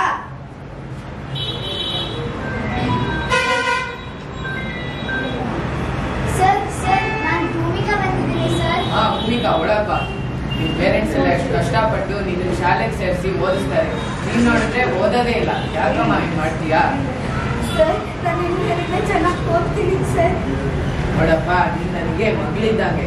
ನೀನೇ ಹಿಂಗ್ ಮಾಡಿದ್ರೆ ನಮಗೆಲ್ಲ ಬೇಜಾರಾಗತ್ತೆ. ಸರ್, ಇದರಿಂದ ಚೆನ್ನಾಗಿ ಓದ್ತೀನಿ. ಶಾಲೆಯ ಮಕ್ಕಳು ಕಾಲ್ಪನಿಕ ಕಥೆಯಲ್ಲ. 2018ರಲ್ಲಿ ಮಹಾರಾಷ್ಟ್ರ ರಾಜ್ಯದ ಅಮರಾವತಿ ಜಿಲ್ಲೆಯ ಕತೋರಾ ಎಂಬ ಊರಲ್ಲಿ ನಡೆದಿರುವಂತಹ ಸತ್ಯಘಟನೆ. ಮೀಡಿಯಾದವರು ಮಾಡಿದ ತಪ್ಪಿಂದ ಯಾವುದೇ ಸತ್ಯವನ್ನ ಪರಿಶೀಲನೆ ಮಾಡದೆ ನೇರ ಪ್ರಸಾರ ಮಾಡಿದ್ರಿಂದ ಅಲ್ಲಿ ಸತ್ಯವನ್ನ ಪ್ರಮಾಣಿಸಿ ನೋಡಲೇ ಇಲ್ಲ. ಅದರಿಂದ ದೀಪಕ್ ಠಾಕ್ರೆ ಅವಮಾನ ತಾಳಲಾರದೆ ಸಸ್ಪೆಂಡ್ ಆಗ್ತಾನೆ. ಅದರಿಂದ ಅವರು ಆತ್ಮಹತ್ಯೆ ಮಾಡ್ಕೊಳ್ತಾರೆ. ಕೊನೆಗೆ ವಿಷಯ ಗೊತ್ತಾಗುತ್ತೆ, ಅದರಲ್ಲಿ ದೀಪಕ್ ಠಾಕ್ರೆ ಯಾವುದೇ ತಪ್ಪಿರಲ್ಲ, ಮೀಡಿಯಾದವರ ಎಡವಟ್ಟಿಂದ ಈ ತರ ಆಯ್ತು ಅಂತ. ಇವತ್ತಿನ ಜನರೇಷನ್ ಅಲ್ಲಿ ಈ ಮಾಧ್ಯಮ ಕಿರುಕುಳ ಅಂದ್ರೆ ಮೀಡಿಯಾ ಹರಾಸ್ಮೆಂಟ್ ಅಂದ್ರೆ ಕೆಲವು ಕೆಟ್ಟ ಮಾಧ್ಯಮಗಳಿಂದ ಈ ರೀತಿಯ ತೊಂದರೆಗಳಾಗ್ತಾ ಇದೆ. ಅದಕ್ಕಾಗಿ ನಾವು ಈ ಒಂದು ಕಿರುನಾಟಕವನ್ನ ಈ ವಿಷಯವಾಗಿ ಪ್ರದರ್ಶನ ಮಾಡಿದ್ದೇವೆ. ಇದರಲ್ಲಿ ಯಾವುದೇ ನಿರ್ದಿಷ್ಟವಾದ ಮಾಧ್ಯಮವನ್ನ ನಾವು ಟಾರ್ಗೆಟ್ ಮಾಡಿ ಹೇಳಿ. ಜಿಲ್ಲಾ ಪತ್ರಕರ್ತರ ಸಂಘ ಮತ್ತು ತಾಲೂಕು ಪತ್ರಕರ್ತರ ಸಂಘದ ವತಿಯಿಂದ ನಾನು ಇವತ್ತು ಈ ನಾಟಕಗಳ ತೀರ್ಪುಗಾರಿಕೆ ನಾನು ಮತ್ತು ಶ್ರೀಮತಿ ಸುವರ್ಣ ಗೌರಿ ಮೇಡಮ್ ಅವರು ನಡೆಸ್ಕೊಟ್ವಿ. ಇವತ್ತು ನಾಟಕದ ಒಂದು ಜನದಾಗಾಡಿ ತುಂಬಾ ಕಡಿಮೆ ಆಗ್ತಾ ಇದೆ. ನಾವು ನಾಟಕಗಳು ಮಾಡುತ್ತಾ ಸಂದರ್ಭದಲ್ಲಿ ನಾವು ನಾಟಕನ ಯಾವ ರೀತಿ ತಗೊಳ್ತಾ ಇದ್ವಿ ಅಂದ್ರೆ ಆ ನಾಟಕ ಅಭಿನಯ ಮತ್ತು ಅದಕ್ಕೆ ಅಭಿನಯ ಚಾತುರ್ಯತೆ ನಿಮ್ಮ ಈ ನರ್ಚರ್ ಶಾಲೆಯಿಂದ ಬಂದಿದಾರಲ್ಲ ಮಾಸ್ಟರ್ ಹೇಳಿದ್ದಾರೆ ಸರ್. ನೀವು ನಮ್ಮ ಜೊತೆ ನಾಟಕ ಮಾಡಿದ್ದೀರಾ? ಬಿ ರಮೇಶ್ ನಿಮ್ ಮಾಸ್ಟರ್ ನಮ್ಮ ಜೊತೆ ನಾಟಕ ಮಾಡಿದ್ದಾರೆ. ನಾವು ನಾಟಕ ಮಾಡುವಾಗ ಅಂತ ಒಂದು ಸಮರ್ಪಣಾ ಮನೋಭಾವದಲ್ಲಿ ನಾಟಕ ಮಾಡ್ತಾ ಇದ್ವಿ. ಆದ್ರೆ ಮಕ್ಕಳಲ್ಲಿ ಇವತ್ತು ಟಿವಿ ಮಾಧ್ಯಮ ಯಾವ ರೀತಿ ಈ ರೀಲ್ಸ್ ಮಾಧ್ಯಮ ಮನಸ್ಸುಗಳ ಮೇಲೆ ಪ್ರಭಾವ ಬೀರಿದೆ ಅಂದ್ರೆ ಇವತ್ತು ನಾಟಕಗಳು ಯಾವ ರೀತಿ ಮಾಡ್ತಾರೆ ಅಂದ್ರೆ ಅಭಿನಯ ಇರಲ್ಲ, ಏನು ಇರಲ್ಲ, ಸಂಭಾಷಣೆ ಇರಲ್ಲ, ಯಾವುದೋ ಒಂದು ರೀತಿಯಲ್ಲಿ ಮಾಡಬೇಕು ಅಂತ ಮಾಡ್ತಾ ಇದ್ದೀರಾ. ಸ್ಪರ್ಧಾ ಮನೋಭಾವ ಇಲ್ಲ. ಮುಂದಿನ ದಿನಗಳಲ್ಲಿ ನಾಟಕಕ್ಕೋಸ್ಕರನೇ ನಾವು ಅನಿಲ್ ಆನಂದ್ ಅವರ ನೇತೃತ್ವದಲ್ಲಿ ಮುಂದಿನ ದಿನಗಳೇ ಒಂದು ಶಿಬಿರ ಕಾರ್ಯಕ್ರಮವನ್ನು ಹಮ್ಮಿಕೊಳ್ತೀವಿ. ನಾವು ನಮ್ಮ ಸಂಘಟನೆ, ಅವ್ರ ಸಂಘಟನೆ ಎಲ್ಲ ಸೇರ್ಕೊಂಡು, ಪತ್ರಕರ್ತರ ಸಂಘಟನೆ ಎಲ್ಲ ಸೇರ್ಕೊಂಡು ಮಾಡ್ತೀವಿ ಅಂತ ಹೇಳ್ತಾ, ಇವತ್ತು ತೀರ್ಪುಗಾರಿಕೆ ಕೊಡೋದು ತುಂಬಾ ಕಷ್ಟ ಆಯ್ತು. 2 ತಂಡ ತುಂಬಾ ಚೆನ್ನಾಗಿ ಮಾಡಿದ್ರು. 2 ತಂಡನೂ ವಿಷಯಗಳನ್ನು ತುಂಬಾ ಚೆನ್ನಾಗಿ ಆರಿಸ್ಕೊಂಡು ಸಾಮಾಜಿಕ ಒಂದು ವಿಷಯನ ಆರಿಸ್ಕೊಂಡು ಮಾಡಿದ್ದೀರಾ. ಇದರಲ್ಲಿ 3 ವಿಭಾಗಗಳು ಬರ್ತಾವೆ. ನಾವು ಸಂಭಾಷಣೆ, ಅಭಿನಯ ಮತ್ತು ನಾವು ವೇಷಭೂಷಣ ಗಮನಿಸ್ಬಿಟ್ಟು ಇವತ್ತು ಅಂಕೆಗಳು ಕೊಟ್ಟು ಆ ವಿಷಯ ನೋಡ್ಬಿಟ್ಟು ಅಂಕೆಗಳು ಕೊಟ್ಟಿದ್ದೀವಿ. ಯಾರು ಇದನ್ನ ತಪ್ಪು ಭಾವಿಸಬಾರ್ದು. ಸೋಲಿನ ನಂತರ ಗೆಲುವಿರುತ್ತೆ, ಗೆಲುವಿನ ನಂತರ ಸೋಲಿರುತ್ತೆ. ಸೋತವರು ಕೂಗಬಾರ್ದು, ಗೆದ್ದವರು ಹಿಗ್ಬಾರ್ದು. ಗೆದ್ದವರು ಮುಂದಿನ ದಿನಗಳಲ್ಲಿ ಯಾವ ರೀತಿ ಮಾಡಬೇಕು ಅಂತ ನೀವು ಗಮನಿಸಿ ಮತ್ತೆ ಮುಂದಿನ ದಿನಗಳಲ್ಲಿ ಉತ್ತಮವಾದ ಅಭಿನಯ ಮಾಡಬೇಕು. ಸೋತವರು ನಾವು ಎಲ್ಲಿ ತಪ್ಪು ಮಾಡಿದೀವಿ ಅಂತ ಮತ್ತೆ ಪರಾಮರ್ಶಿಸಿಕೊಂಡು ಮತ್ತೆ ಉತ್ತಮವಾದ ಅಭಿನಯ ಮಾಡಬೇಕು ಅಂತ ಕೋರ್ತಾ, ರಾಜಾದಿರಾಜ ರಾಜ ಮಹಾರಾಜ ಶ್ರೀ ಶ್ರೀ ಶ್ರೀ ಧನನಂದನ ಮಹಾರಾಜ ಬಹುಪರಾತ್ ಬಹುಪರಾತ್ ಬಹುಪರಾತ್.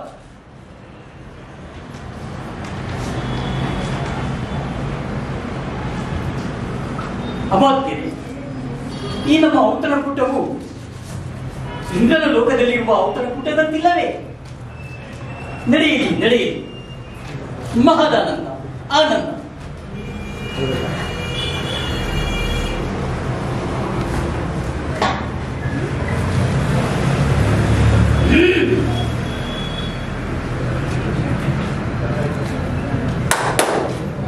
ಯಾರಲ್ಲಿ ಮೇಲ್ವಿಚಾರಕರೇ, ಈ ಮನುಷ್ಯನನ್ನು ಯಾರು ಒಳಗೆ ಬಿಟ್ಟಿದ್ದು? ಮಹಾರಾಜನು ಬರುತ್ತಿರುವ ಪರಾಕಿನ ಶಬ್ದ ಕೇಳಿಯೂ ಕೂಡ ಕುಳಿತ ಜಾಗದಲ್ಲಿ ಕುಳಿತಿದ್ದಾನೆ ಬಡವ. ಎಲೈ ಬಡವ ಬ್ರಾಹ್ಮಣ, ಅಧಮ, ತುಚ್ಛ, ನೀಚ, ಎಲ್ಲರಿಗಿಂತ ನಾನೇ ಮಿಗಿಲಾದವನೆಂದು, ಉತ್ತಮ ಪಂಡಿತನೆಂದು ಕಾಲ ಮೇಲೆ ಕಾಲನ್ನು ಅಂದರೆ ಪದ್ಮಾಸನವನ್ನು ಹಾಕಿಕೊಂಡು ಚಂಬಲಿಂದ ಕುಳಿತಿರುವೆಯ. ಮಹಾರಾಜರು ಬರುತ್ತಿರುವ ಪರಾಕಿನ ಶಬ್ದ ಕೇಳಿಯೂ ಕೂಡ ಎಷ್ಟೊಂದು ಅಹಂಕಾರ, ಎಷ್ಟೊಂದು ದುರಹಂಕಾರ. ಸೈನಿಕರೇ, ಇವನ ಕತ್ತನ್ನು ಹಿಡಿದು ಇವನಿಗೆ ಹೊರಕ್ಕೆ ತಳ್ಳಿ.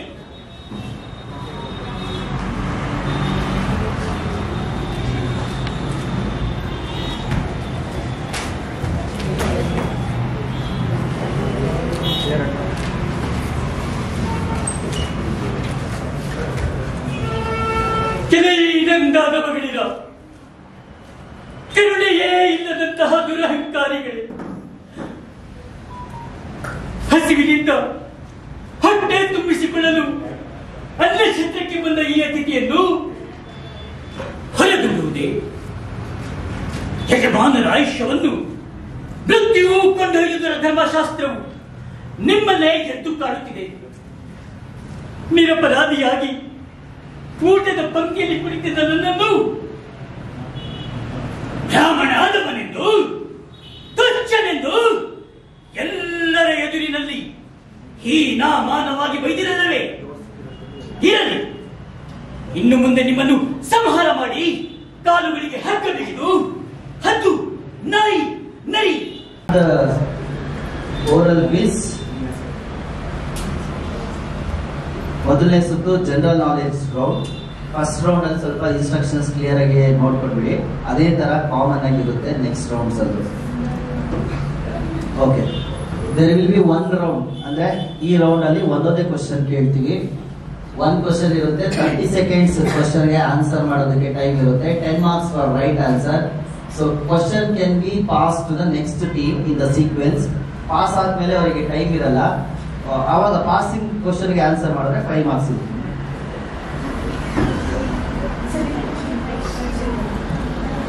$5 marks. ಓಕೆನಾ?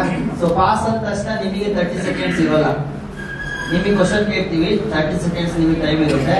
ನೀವು ಹೇಳಿದ್ರೆ 10 ಮಾರ್ಕ್ಸ್, ನೀವು ಹೇಳಿಲ್ಲ ಪಾಸ್ ಆಯ್ತಿದ್ರೆ ನಿಮಗೆ ಟೈಮ್ ಇರುತ್ತೆ, ಇಮಿಡಿಯೇಟ್ ಕೇಳಬೇಕು. ಅವ್ರಿಗೆ ಕೊಟ್ಟಿರೋ ಟೈಮ್ ನಿಮಗೆ ಕೊಟ್ಟಿರ್ತೀವಿ.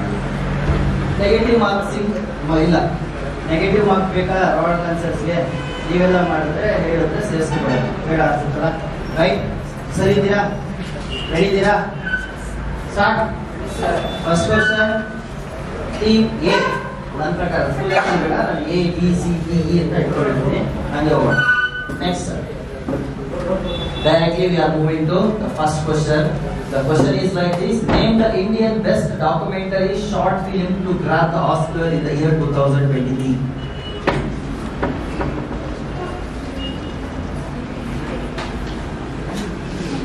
ಕನ್ನಡದಲ್ಲಿ ಹೇಳೋಲ್ಲ, ಅಲ್ಲ ಕನ್ನಡದಲ್ಲಿ ಕ್ವಶನ್ ಆಸ್ಕರ್ 2026ರಲ್ಲಿ ನಮ್ಮ ಭಾರತೀಯ ದೇಶದ ಬೆಸ್ಟ್ ಡಾಕ್ಯುಮೆಂಟರಿ ಮೂವಿ ಯಾವುದು?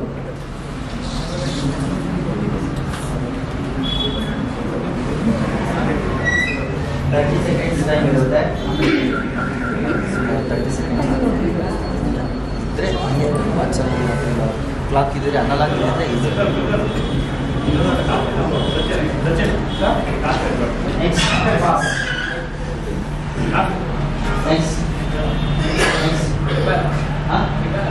ನೆಕ್ಸ್ಟ್ ನಿಮಗೆ ಗೊತ್ತಿದ್ಯಾ ಭಾರತ ದೇಶದ 2023ರಲ್ಲಿ ಆಸ್ಕರ್ ಅವಾರ್ಡ್ ಸಿಕ್ತು ಒಂದು ಡಾಕ್ಯುಮೆಂಟರಿ ಮೂವಿಗೆ, ಅಂಧ ಮಕ್ಕಳ ಶಾಲೆ ವಿದ್ಯಾರ್ಥಿಗಳಿಗೆ.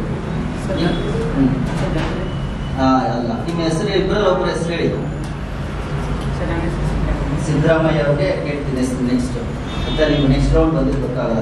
ಸೊ ಆನ್ಸರ್ ಯಾವ್ದಪ್ಪ ಅಂದ್ರೆ the elephant whispers, south Indian movie, documentary movie, ಹೌದಲ್ವಾ? Second question moves to team B. ನಿಮ್ question: which city will host the 2024 Olympics ನ ಹೋಸ್ಟ್ ಮಾಡಿದ ಸಿಟಿ ಹೆಸರು ಹೇಳಬೇಕು.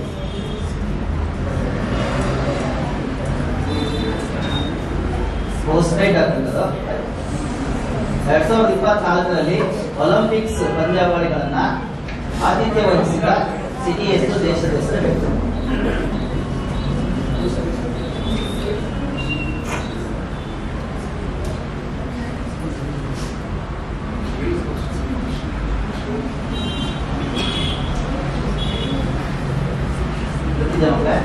ನೆಕ್ಸ್ಟ್ ಪ್ಯಾರಿಸ್ ಸರಿಯಾದ ಉತ್ತರ, 5 ಅಂಕ ಸಿಗ್ತಾ ಇದೆ.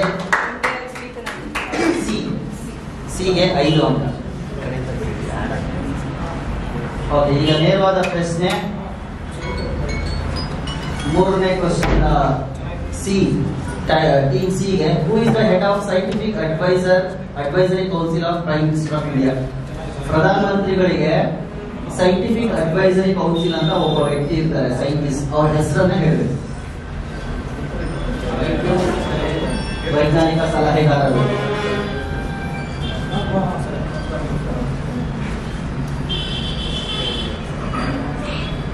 ನಮ್ಮ ಭಾರತ ದೇಶದ ಈಗಿನ ಪ್ರಧಾನಮಂತ್ರಿಗಳಿಗೆ ವೈಜ್ಞಾನಿಕ ಸಲಹೆಗಾರರಾಗಿ ಯಾರನ್ನು ನೇಮಿಸಿಕೊಳ್ಳಲಾಗಿದೆ? ಗೊತ್ತಿಲ್ಲ. ನೆಕ್ಸ್ಟ್ ಪಾಸ್ ಆಗ್ತಿದೆ. ನೆಕ್ಸ್ಟ್ ಸಿದ್ದರಾಮಯ್ಯ. ಗೊತ್ತಿದ್ಯಾ ನಮ್ಮ ಭಾರತ ದೇಶದ ಪ್ರಧಾನಮಂತ್ರಿಗಳಿಗೆ ವೈಜ್ಞಾನಿಕ ಸಲಹೆಗಾರರು ಯಾರು ಅಂತ? ಇಲ್ಲ. ನೆಕ್ಸ್ಟ್ ಯಾರಿಗೂ ಗೊತ್ತಿಲ್ವಾ? ನಮ್ಮ ಕರ್ನಾಟಕ ರಾಜ್ಯದವರು ನ್ಯಾನೋ ಟೆಕ್ನಾಲಜಿನ ಪರಿಚಯಿಸಬೇಕು ಸಮಾಜಕ್ಕೆ. ದೊಡ್ಡಬಳ್ಳಾಪುರ, ಚಿಕ್ಕಬಳ್ಳಾಪುರ ಅಂತ ಕೇಳಿದ್ದೀರಾ? ಸಂಘೀಯವರು ಭಾರತ ರತ್ನ ಪ್ರಶಸ್ತಿ ಸಿಕ್ಕಿದೆ, ಗೊತ್ತಿದ್ಯಾ? CNR Rao is the scientific advisor of Prime Minister. Next, ನೇರವಾದ ಪ್ರಶ್ನೆ, 4ನೇ ಪ್ರಶ್ನೆ ಹೋಗ್ತಾ ಇದೆ. ABCD D, ತಂಡ D ಗೆ ನಿಮ್ಮ ಪ್ರಶ್ನೆ: which country developed Luna 25? Luna 25 ಅನ್ನುವಂತಹ ಒಂದು ರಾಕೆಟ್ ಅನ್ನ ಲಾಂಚ್ ಮಾಡ್ತಾರೆ. ಅದನ್ನ ಲೂನಾರ್ ಲ್ಯಾಂಡರ್ ಅಂತಾನು ಹೆಸರು. ಯಾರು ಅದನ್ನ ತಯಾರಿಸಿದ್ರು?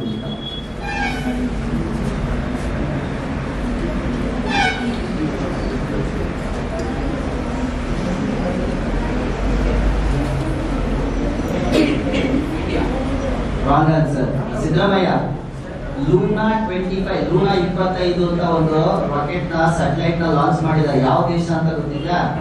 ಅಮೆರಿಕ. ರಾಂಗ್, ತಪ್ಪು. ಗೊತ್ತಿಲ್ಲ. ಒಂದ್ ಹೆಸರು ಹೇಳ್ಬಿಟ್ಟಿದ್ರೆ ಮುಗ್ದೋಯ್ತಾ, ದೇವ್ರ ದಯೆಯಿಂದ ಸರಿಯಾಗ್ಬಿಡುತ್ತೆ. ನೆಕ್ಸ್ಟ್ ಯಾರಾದ್ರೂ ಆಡಿಯನ್ಸ್ ಅಲ್ಲಿ? Next Russia is the right answer. Usually Luna ಹೆಸರು ಕ್ರಿಟಿಕ್ಸ್ ಬಳಸಿ ಸ್ಯಾಟಲೈಟ್ಸ್ ಲಾಂಚ್ ಮಾಡಿರೋದು ಸೀರೀಸ್ ಆಗಿ. It is from Russia. So ಈ ಸುತ್ತಿನ ನೇರವಾದ ಪ್ರಶ್ನೆ ನಮ್ಮ ಸಿದ್ದರಾಮಯ್ಯ ಅವರ ತಂಡದಕ್ಕೆ. ನಿಮ್ಮ ಪ್ರಶ್ನೆ, ಜಲಿಯನ್ ವಾಲಾಬಾಗ್ ಅಂತ ಒಂದು ದೊಡ್ಡ ದುರಂತ ಆಯ್ತು, ಗೊತ್ತಿದ್ಯಾ? ಅದು ಯಾವಾಗ ಆಯ್ತು ಅಂತ ಹೇಳ್ಬೇಕು ಸರ್. 1919. 1919 ಸರಿಯಾದ ಉತ್ತರ. ಈ ತಂಡಕ್ಕೆ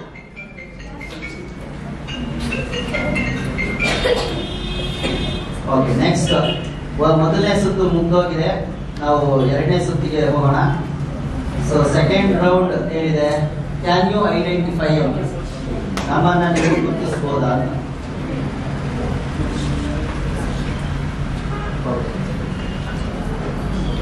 ಈ ಸುತ್ತು ತುಂಬಾ ಬಹಳ ಸಿಂಪಲ್ ಸುತ್ತು. ಈ ಸುತ್ತಲ್ಲಿ ಒಂದು ಫೋಟೋ ಅನ್ನ ತೋರಿಸ್ತೀವಿ ಪ್ರತಿಯೊಂದು ತಂಡಕ್ಕೆ. ಸರಿಯಾದ ಉತ್ತರ ಕೊಟ್ರೆ 10 ಅಂಕ, ನೆಗೆಟಿವ್ ಮಾರ್ಕ್ಸ್ ಇಲ್ಲ. ಇದು ಪಾಸಿಂಗ್ ಆಡಿಯನ್ಸ್ ಮಾಡ್ಬಿಡ್ತೀವಿ ನಾವು ನೇರವಾಗಿ, ಓಕೆನಾ? ನೆಕ್ಸ್ಟ್ ಸೀಕ್ವೆನ್ಸ್ ಇಲ್ಲ. ರೆಡಿ ಇದ್ದೀರಾ ಉತ್ತರ ಕೊಡೋದಕ್ಕೆ? ಸೊ ನಮ್ಮ ಸಿದ್ದರಾಮಯ್ಯ ಅವ್ರ ತಂಡ ಬಿಟ್ಟು ಮಿಕ್ಕಿ ತಂಡ ಅವ್ರಿಗೆಲ್ಲರಿಗೂ ನಾವು ಸ್ಲೈಡ್ಸ್ ತೋರಿಸ್ತೀವಿ. ಇದರಲ್ಲಿ ನಿಮಗೆ ಒಂದು ಆಪ್ಷನ್ಸ್ ಏನಿದೆಯಪ್ಪ ಅಂದ್ರೆ, ಕ್ವಶನ್ ನಾವು ಅರೇಂಜ್ ಮಾಡಿದ್ವಿ. You can select your own number. ನಿಮಗೆ ಯಾವ್ದು ಇಷ್ಟ ಆ ನಂಬರ್ ಸೆಲೆಕ್ಟ್ ಮಾಡಿ. ಸೊ ಆಂಟಿ ಕ್ಲಾಕ್ ವೈಸ್ ಬರ್ತೀವಿ. ಅದಕ್ಕೂ ಮುಂಚೆ ಲಾಸ್ಟಿಗೆ ಹೋಗಿ ಕೇಳೋಣ. ಸಿದ್ದರಾಮಯ್ಯ, ನಿಮಗೆ ಲಾಸ್ಟ್ ಕೇಳ್ತೀವಿ ಕ್ವಶನ್, ಆಯ್ತಾ? ಓಕೆ. ಇಲ್ಲಿಂದ anticlockwise select one number from 1 to 5. 3. ಈ ಸುತ್ತಲ್ಲಿ ಒಂದು ಟ್ವಿಸ್ಟ್ ಏನಪ್ಪ ಅಂದ್ರೆ, ಫೋಟೋ ಆ ಪ್ರಸಿದ್ಧ ವ್ಯಕ್ತಿಯ ಚೈಲ್ಡ್ಹುಡ್ ಫೋಟೋ ತೋರಿಸ್ತೀವಿ. ಚೈಲ್ಡ್ಹುಡ್ ಫೋಟೋ ನೋಡಿ ಇವಾಗಿನ ಅವರು ಪ್ರಸಿದ್ಧರಾದ್ರೆ ಹೇಗೆ ಕಾಣಿಸ್ತಿದ್ದಾರೆ ಅಂತ ನೀವು ಗುರುತಿಸ್ತೀವಿ. ರೆಡಿ ಇದ್ದೀರಾ? So your number is 4. 3. You have selected number 3.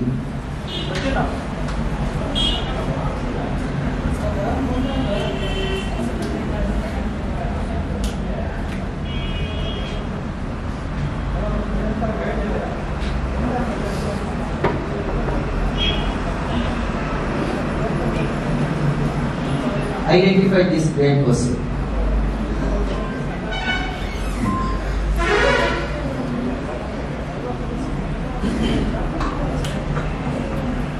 ಈ ಪ್ರಶ್ನೆ, ಈ ಸುತ್ತಿನ ನೇರವಾದ ಪ್ರಶ್ನೆ, ಈ ತಂಡಕ್ಕೆ ಈ ಪ್ರಸಿದ್ಧ ವ್ಯಕ್ತಿಯನ್ನ ಗುರುತಿಸಬೇಕು.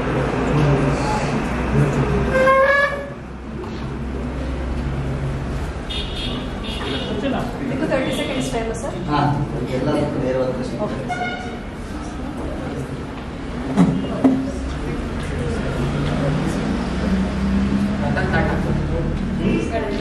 ಪುತ್ರ ಆಡಿಯನ್ಸ್ ಗೆ ಪಾಸ್ ಆಗ್ತಾ ಇದೆ. Audience first. ನರೇಂದ್ರ ಮೋದಿ ಸರಿಯಾದ ಉತ್ತರ. ಜೋರಾದ ಚಪ್ಪಾಳೆ ಬರಲಿ ನಮ್ಮ ಆಡಿಯನ್ಸ್ ಗೆ.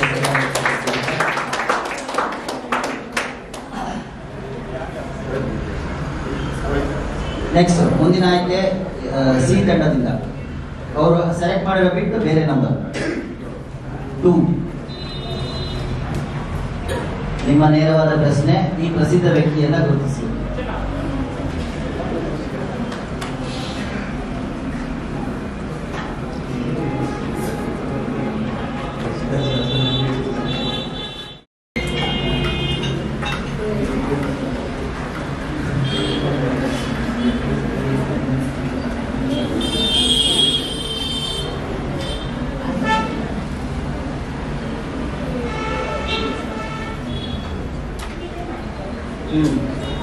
ಹಾಲಲ್ಲಾದರೂ ಹಾಗೂ ನೀರಲ್ಲಾದರೂ ಹಾಗೂ ಇದು 5 ಅಂಕ ಸಿಕ್ಕಿ 5 ಅಂಕ.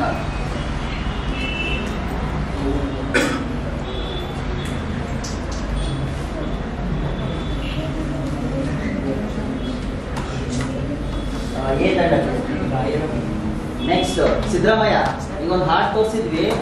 ಹಾಡು ಹಾಲಲ್ಲಾದರೂ ಹಾಕು ನೀರಲ್ಲಾದರೂ ಹಾಕು ರಾಘವೇಂದ್ರ. ಕೇಳಿದ್ದಲ್ಲ ಹಾಡು? ಅದು ಯಾವ ಫಿಲ್ಮ್ ಇಂದು ಅಂತ ಹೇಳ್ಬೇಕು. ಪಾಸ್ ಆಗಿದೆ ಕ್ವಶನ್ ನಿಮಗೆ. ನೆಕ್ಸ್ಟ್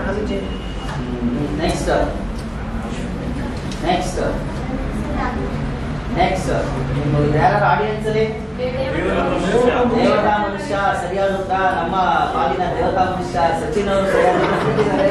ಜೋರಾದ ಚಪ್ಪಾಳೆ ಬರಲಿ ಸಚಿನ್ ಅವರು.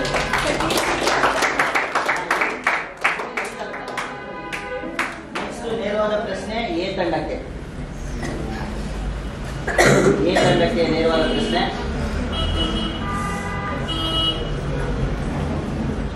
ಗೊತ್ತಿದ್ರೆ ಯಾರು ಹೇಳ್ಬೇಡಿ, ನಿಮ್ಗೆ ಅವಕಾಶ ಸಿಗುತ್ತೆ ಅವಾಗ ವೆಯ್ಟ್ ಮಾಡಿ. ಹೊಸ ಕೇಳಿದ್ರು ಅಂತ ಫುಲ್ ಹೊಸ ಫಿಲ್ಮಿಂಗ್ ಮಾಡಿ.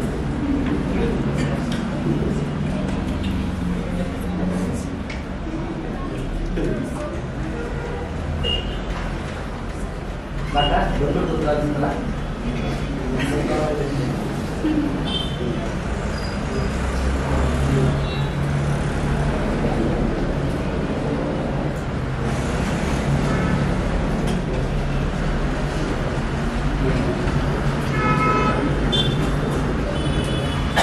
ನೇರವಾದ ಪ್ರಶ್ನೆ ಏನ್ ತಂಡ ಫಿಲ್ಮ್ ಹೆಸರು ಹಾರ್ಡ್ ನೇಮ್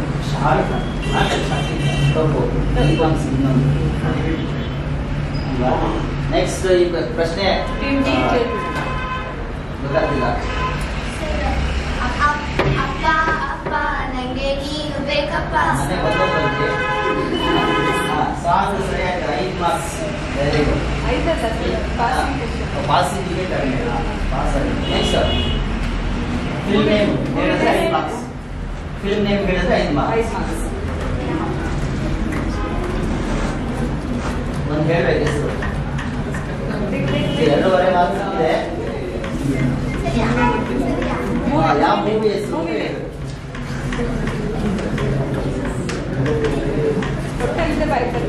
ಮುಂದೆ ಹೋಗೋದು ಪಾಸ್.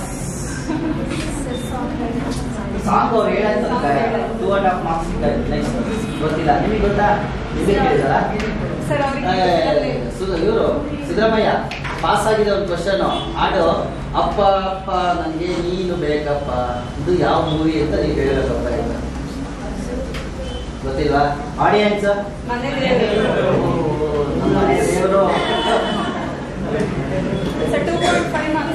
2.5 ಮಾರ್ಕ್ಸ್ ಸಿಗ್ತದೆ. ಸಿ ತಂಡಕ್ಕೆ ಜೋರಾದ ಚಪ್ಪಾಳೆ.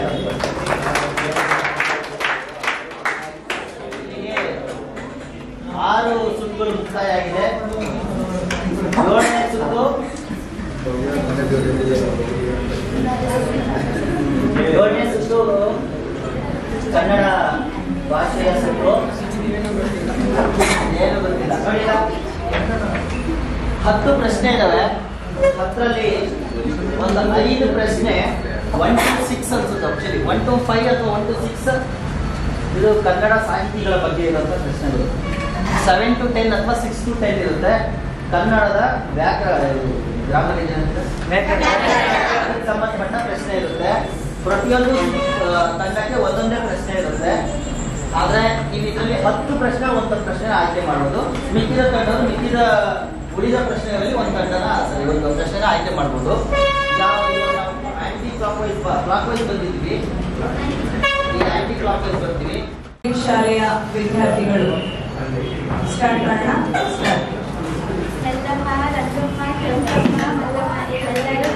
ನನ್ನ ಮಗಳು ವಾಣಿ 8ನೇ ಕ್ಲಾಸ್ ಓದ್ತಿದ್ದಾಳೆ. ಅವಳಿಗೆ ಮದುವೆ ಮಾಡಬೇಕು ಅಂತ ಇದ್ದೀನಿ. ಅವಳಿಗೆ ಮದುವೆ ಮಾಡಿಬಿಟ್ರೆ ನನ್ನ ಜವಾಬ್ದಾರಿ ಮುಗ್ದೋಗ್ಬಿಡುತ್ತೆ. ದಯವಿಟ್ಟು ಎಲ್ಲರೂ ಮದುವೆಗೆ ಬಂದು ಅಕ್ಷತೆ ಕಾಲ ಹರಿಸಿ ಊಟ ಮಾಡ್ಕೊಂಡು ಹೋಗಿ. ಬಾರೆ ಏನ್ ಮಾಡ್ತಿದ್ಯಾ? ನಿನಗೆ ಮದುವೆ ಮಾಡ್ಬೇಕು ಅಂತ ಇದ್ರೆ ನೀನ್ ಗುಂಡೆ ಪಿಲ್ ಆಟ ಆಡ್ತಾ ಇದ್ಯಾ? ಪ್ಲೀಸ್ ಅಪ್ಪ, ನನಗೆ ಮದುವೆ ಮಾಡ್ಬೇಡಿ. ನಾನು ಶಾಲೆಗೆ ಹೋಗಿ ಫ್ರೆಂಡ್ಸ್ ಜೊತೆ ಆಟ ಆಡಬೇಕು. ಪ್ಲೀಸ್ ಅಪ್ಪ, ನನ್ನನ್ನು ಮದುವೆ ಮಾಡ್ಬೇಡಿ. ಬಾರೆ ಮದುವೆ ಕೆಲಸ ಇದೆ ಮಾಡ್ಬೇಕು.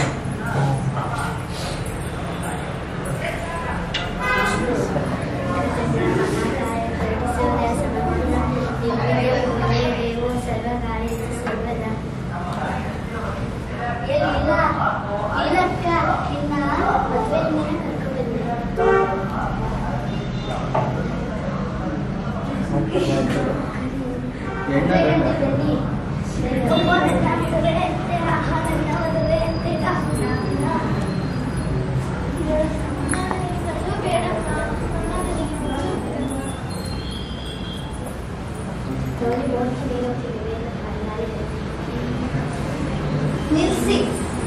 ಏನ್ ಮಾಡ್ತಿದ್ದೀರಾ ನೀವು? ಏನ್ ನಡೀತಿದೆ? ಆಡೋ ಹುಡುಗಿನ ಕರ್ಕೊಂಡ್ಬಂದು ಮದ್ವೆ ಮಾಡ್ತಿದ್ದೀರಾ? ಇಲ್ಲಕ್ಕ, ನಿಮಗಾದ್ರೂ ಗೊತ್ತಾಗ್ಬಾರ್ದಾ? ಹುಡುಗಿಗೆ 18 ವರ್ಷ ಆಗಿರ್ಬೇಕು, ಹುಡುಗಂಗೆ 21 ವರ್ಷ ಆಗಿರ್ಬೇಕು. ನಿನಗಾದ್ರೂ ಗೊತ್ತಾಗ್ಬಾರ್ದಾ? ಮೇಡಮ್, ಸುಮ್ಮನೆ ನನ್ನ ಮಗಳು ವಯಸ್ಸು ಕಟ್ಕೊಂಡು ನಿಮ್ಗೇನಾಗಬೇಕಾಗಿದೆ? ನನ್ನ ಮಗಳು ಮದುವೆ ಮಾಡ್ಬಿಟ್ರೆ ನನ್ನ ಜವಾಬ್ದಾರಿ ಮುಗ್ದೋಗ್ಬಿಡುತ್ತೆ. ಜವಾಬ್ದಾರಿ ಎಲ್ಲ ಮುಗ್ದೋಗುತ್ತೆ ಅಂತ ಹಾಡೋ ಹುಡುಗಿನ ಕರ್ಕೊಂಡ್ಬಂದು ಮದ್ವೆ ಮಾಡ್ತಿದ್ದೀರಾ? ಅವಳ ಎಜುಕೇಶನ್ ಎಲ್ಲ ಹಾಳಾಗಲ್ವಾ? ಸುಮ್ಮನೆ ಮೇಡಮ್, ನನ್ನ ಮಗಳು ಅವಳು ಇನ್ನೂ ದೊಡ್ಡೊಳಗೆ ಮದುವೆ ಮಾಡಿದ್ರೆ ನನ್ನ ಜವಾಬ್ದಾರಿ ಮುಗ್ದೋಗ್ಬಿಡುತ್ತೆ. ನೀವು ಎಷ್ಟೇ ಹೇಳಿದ್ರು ನನ್ನ ಮಾತು ಕೇಳ್ತಿಲ್ಲ. ತಡೀರಿ, ಪೊಲೀಸಿಗೆ ಕಾಲ್ ಮಾಡ್ತೀನಿ. ಹಲೋ ಪೊಲೀಸ್, ಚಿಕ್ಕಮಂಗ್ಳೂರಲ್ಲಿ ಬಾಲ್ಯ ವಿವಾಹ ನಡೀತಿದೆ, ಬೇಗ ಬನ್ನಿ. ಏನ್ ನಡೀತಿದೆ? ನಿಲ್ಸಿ.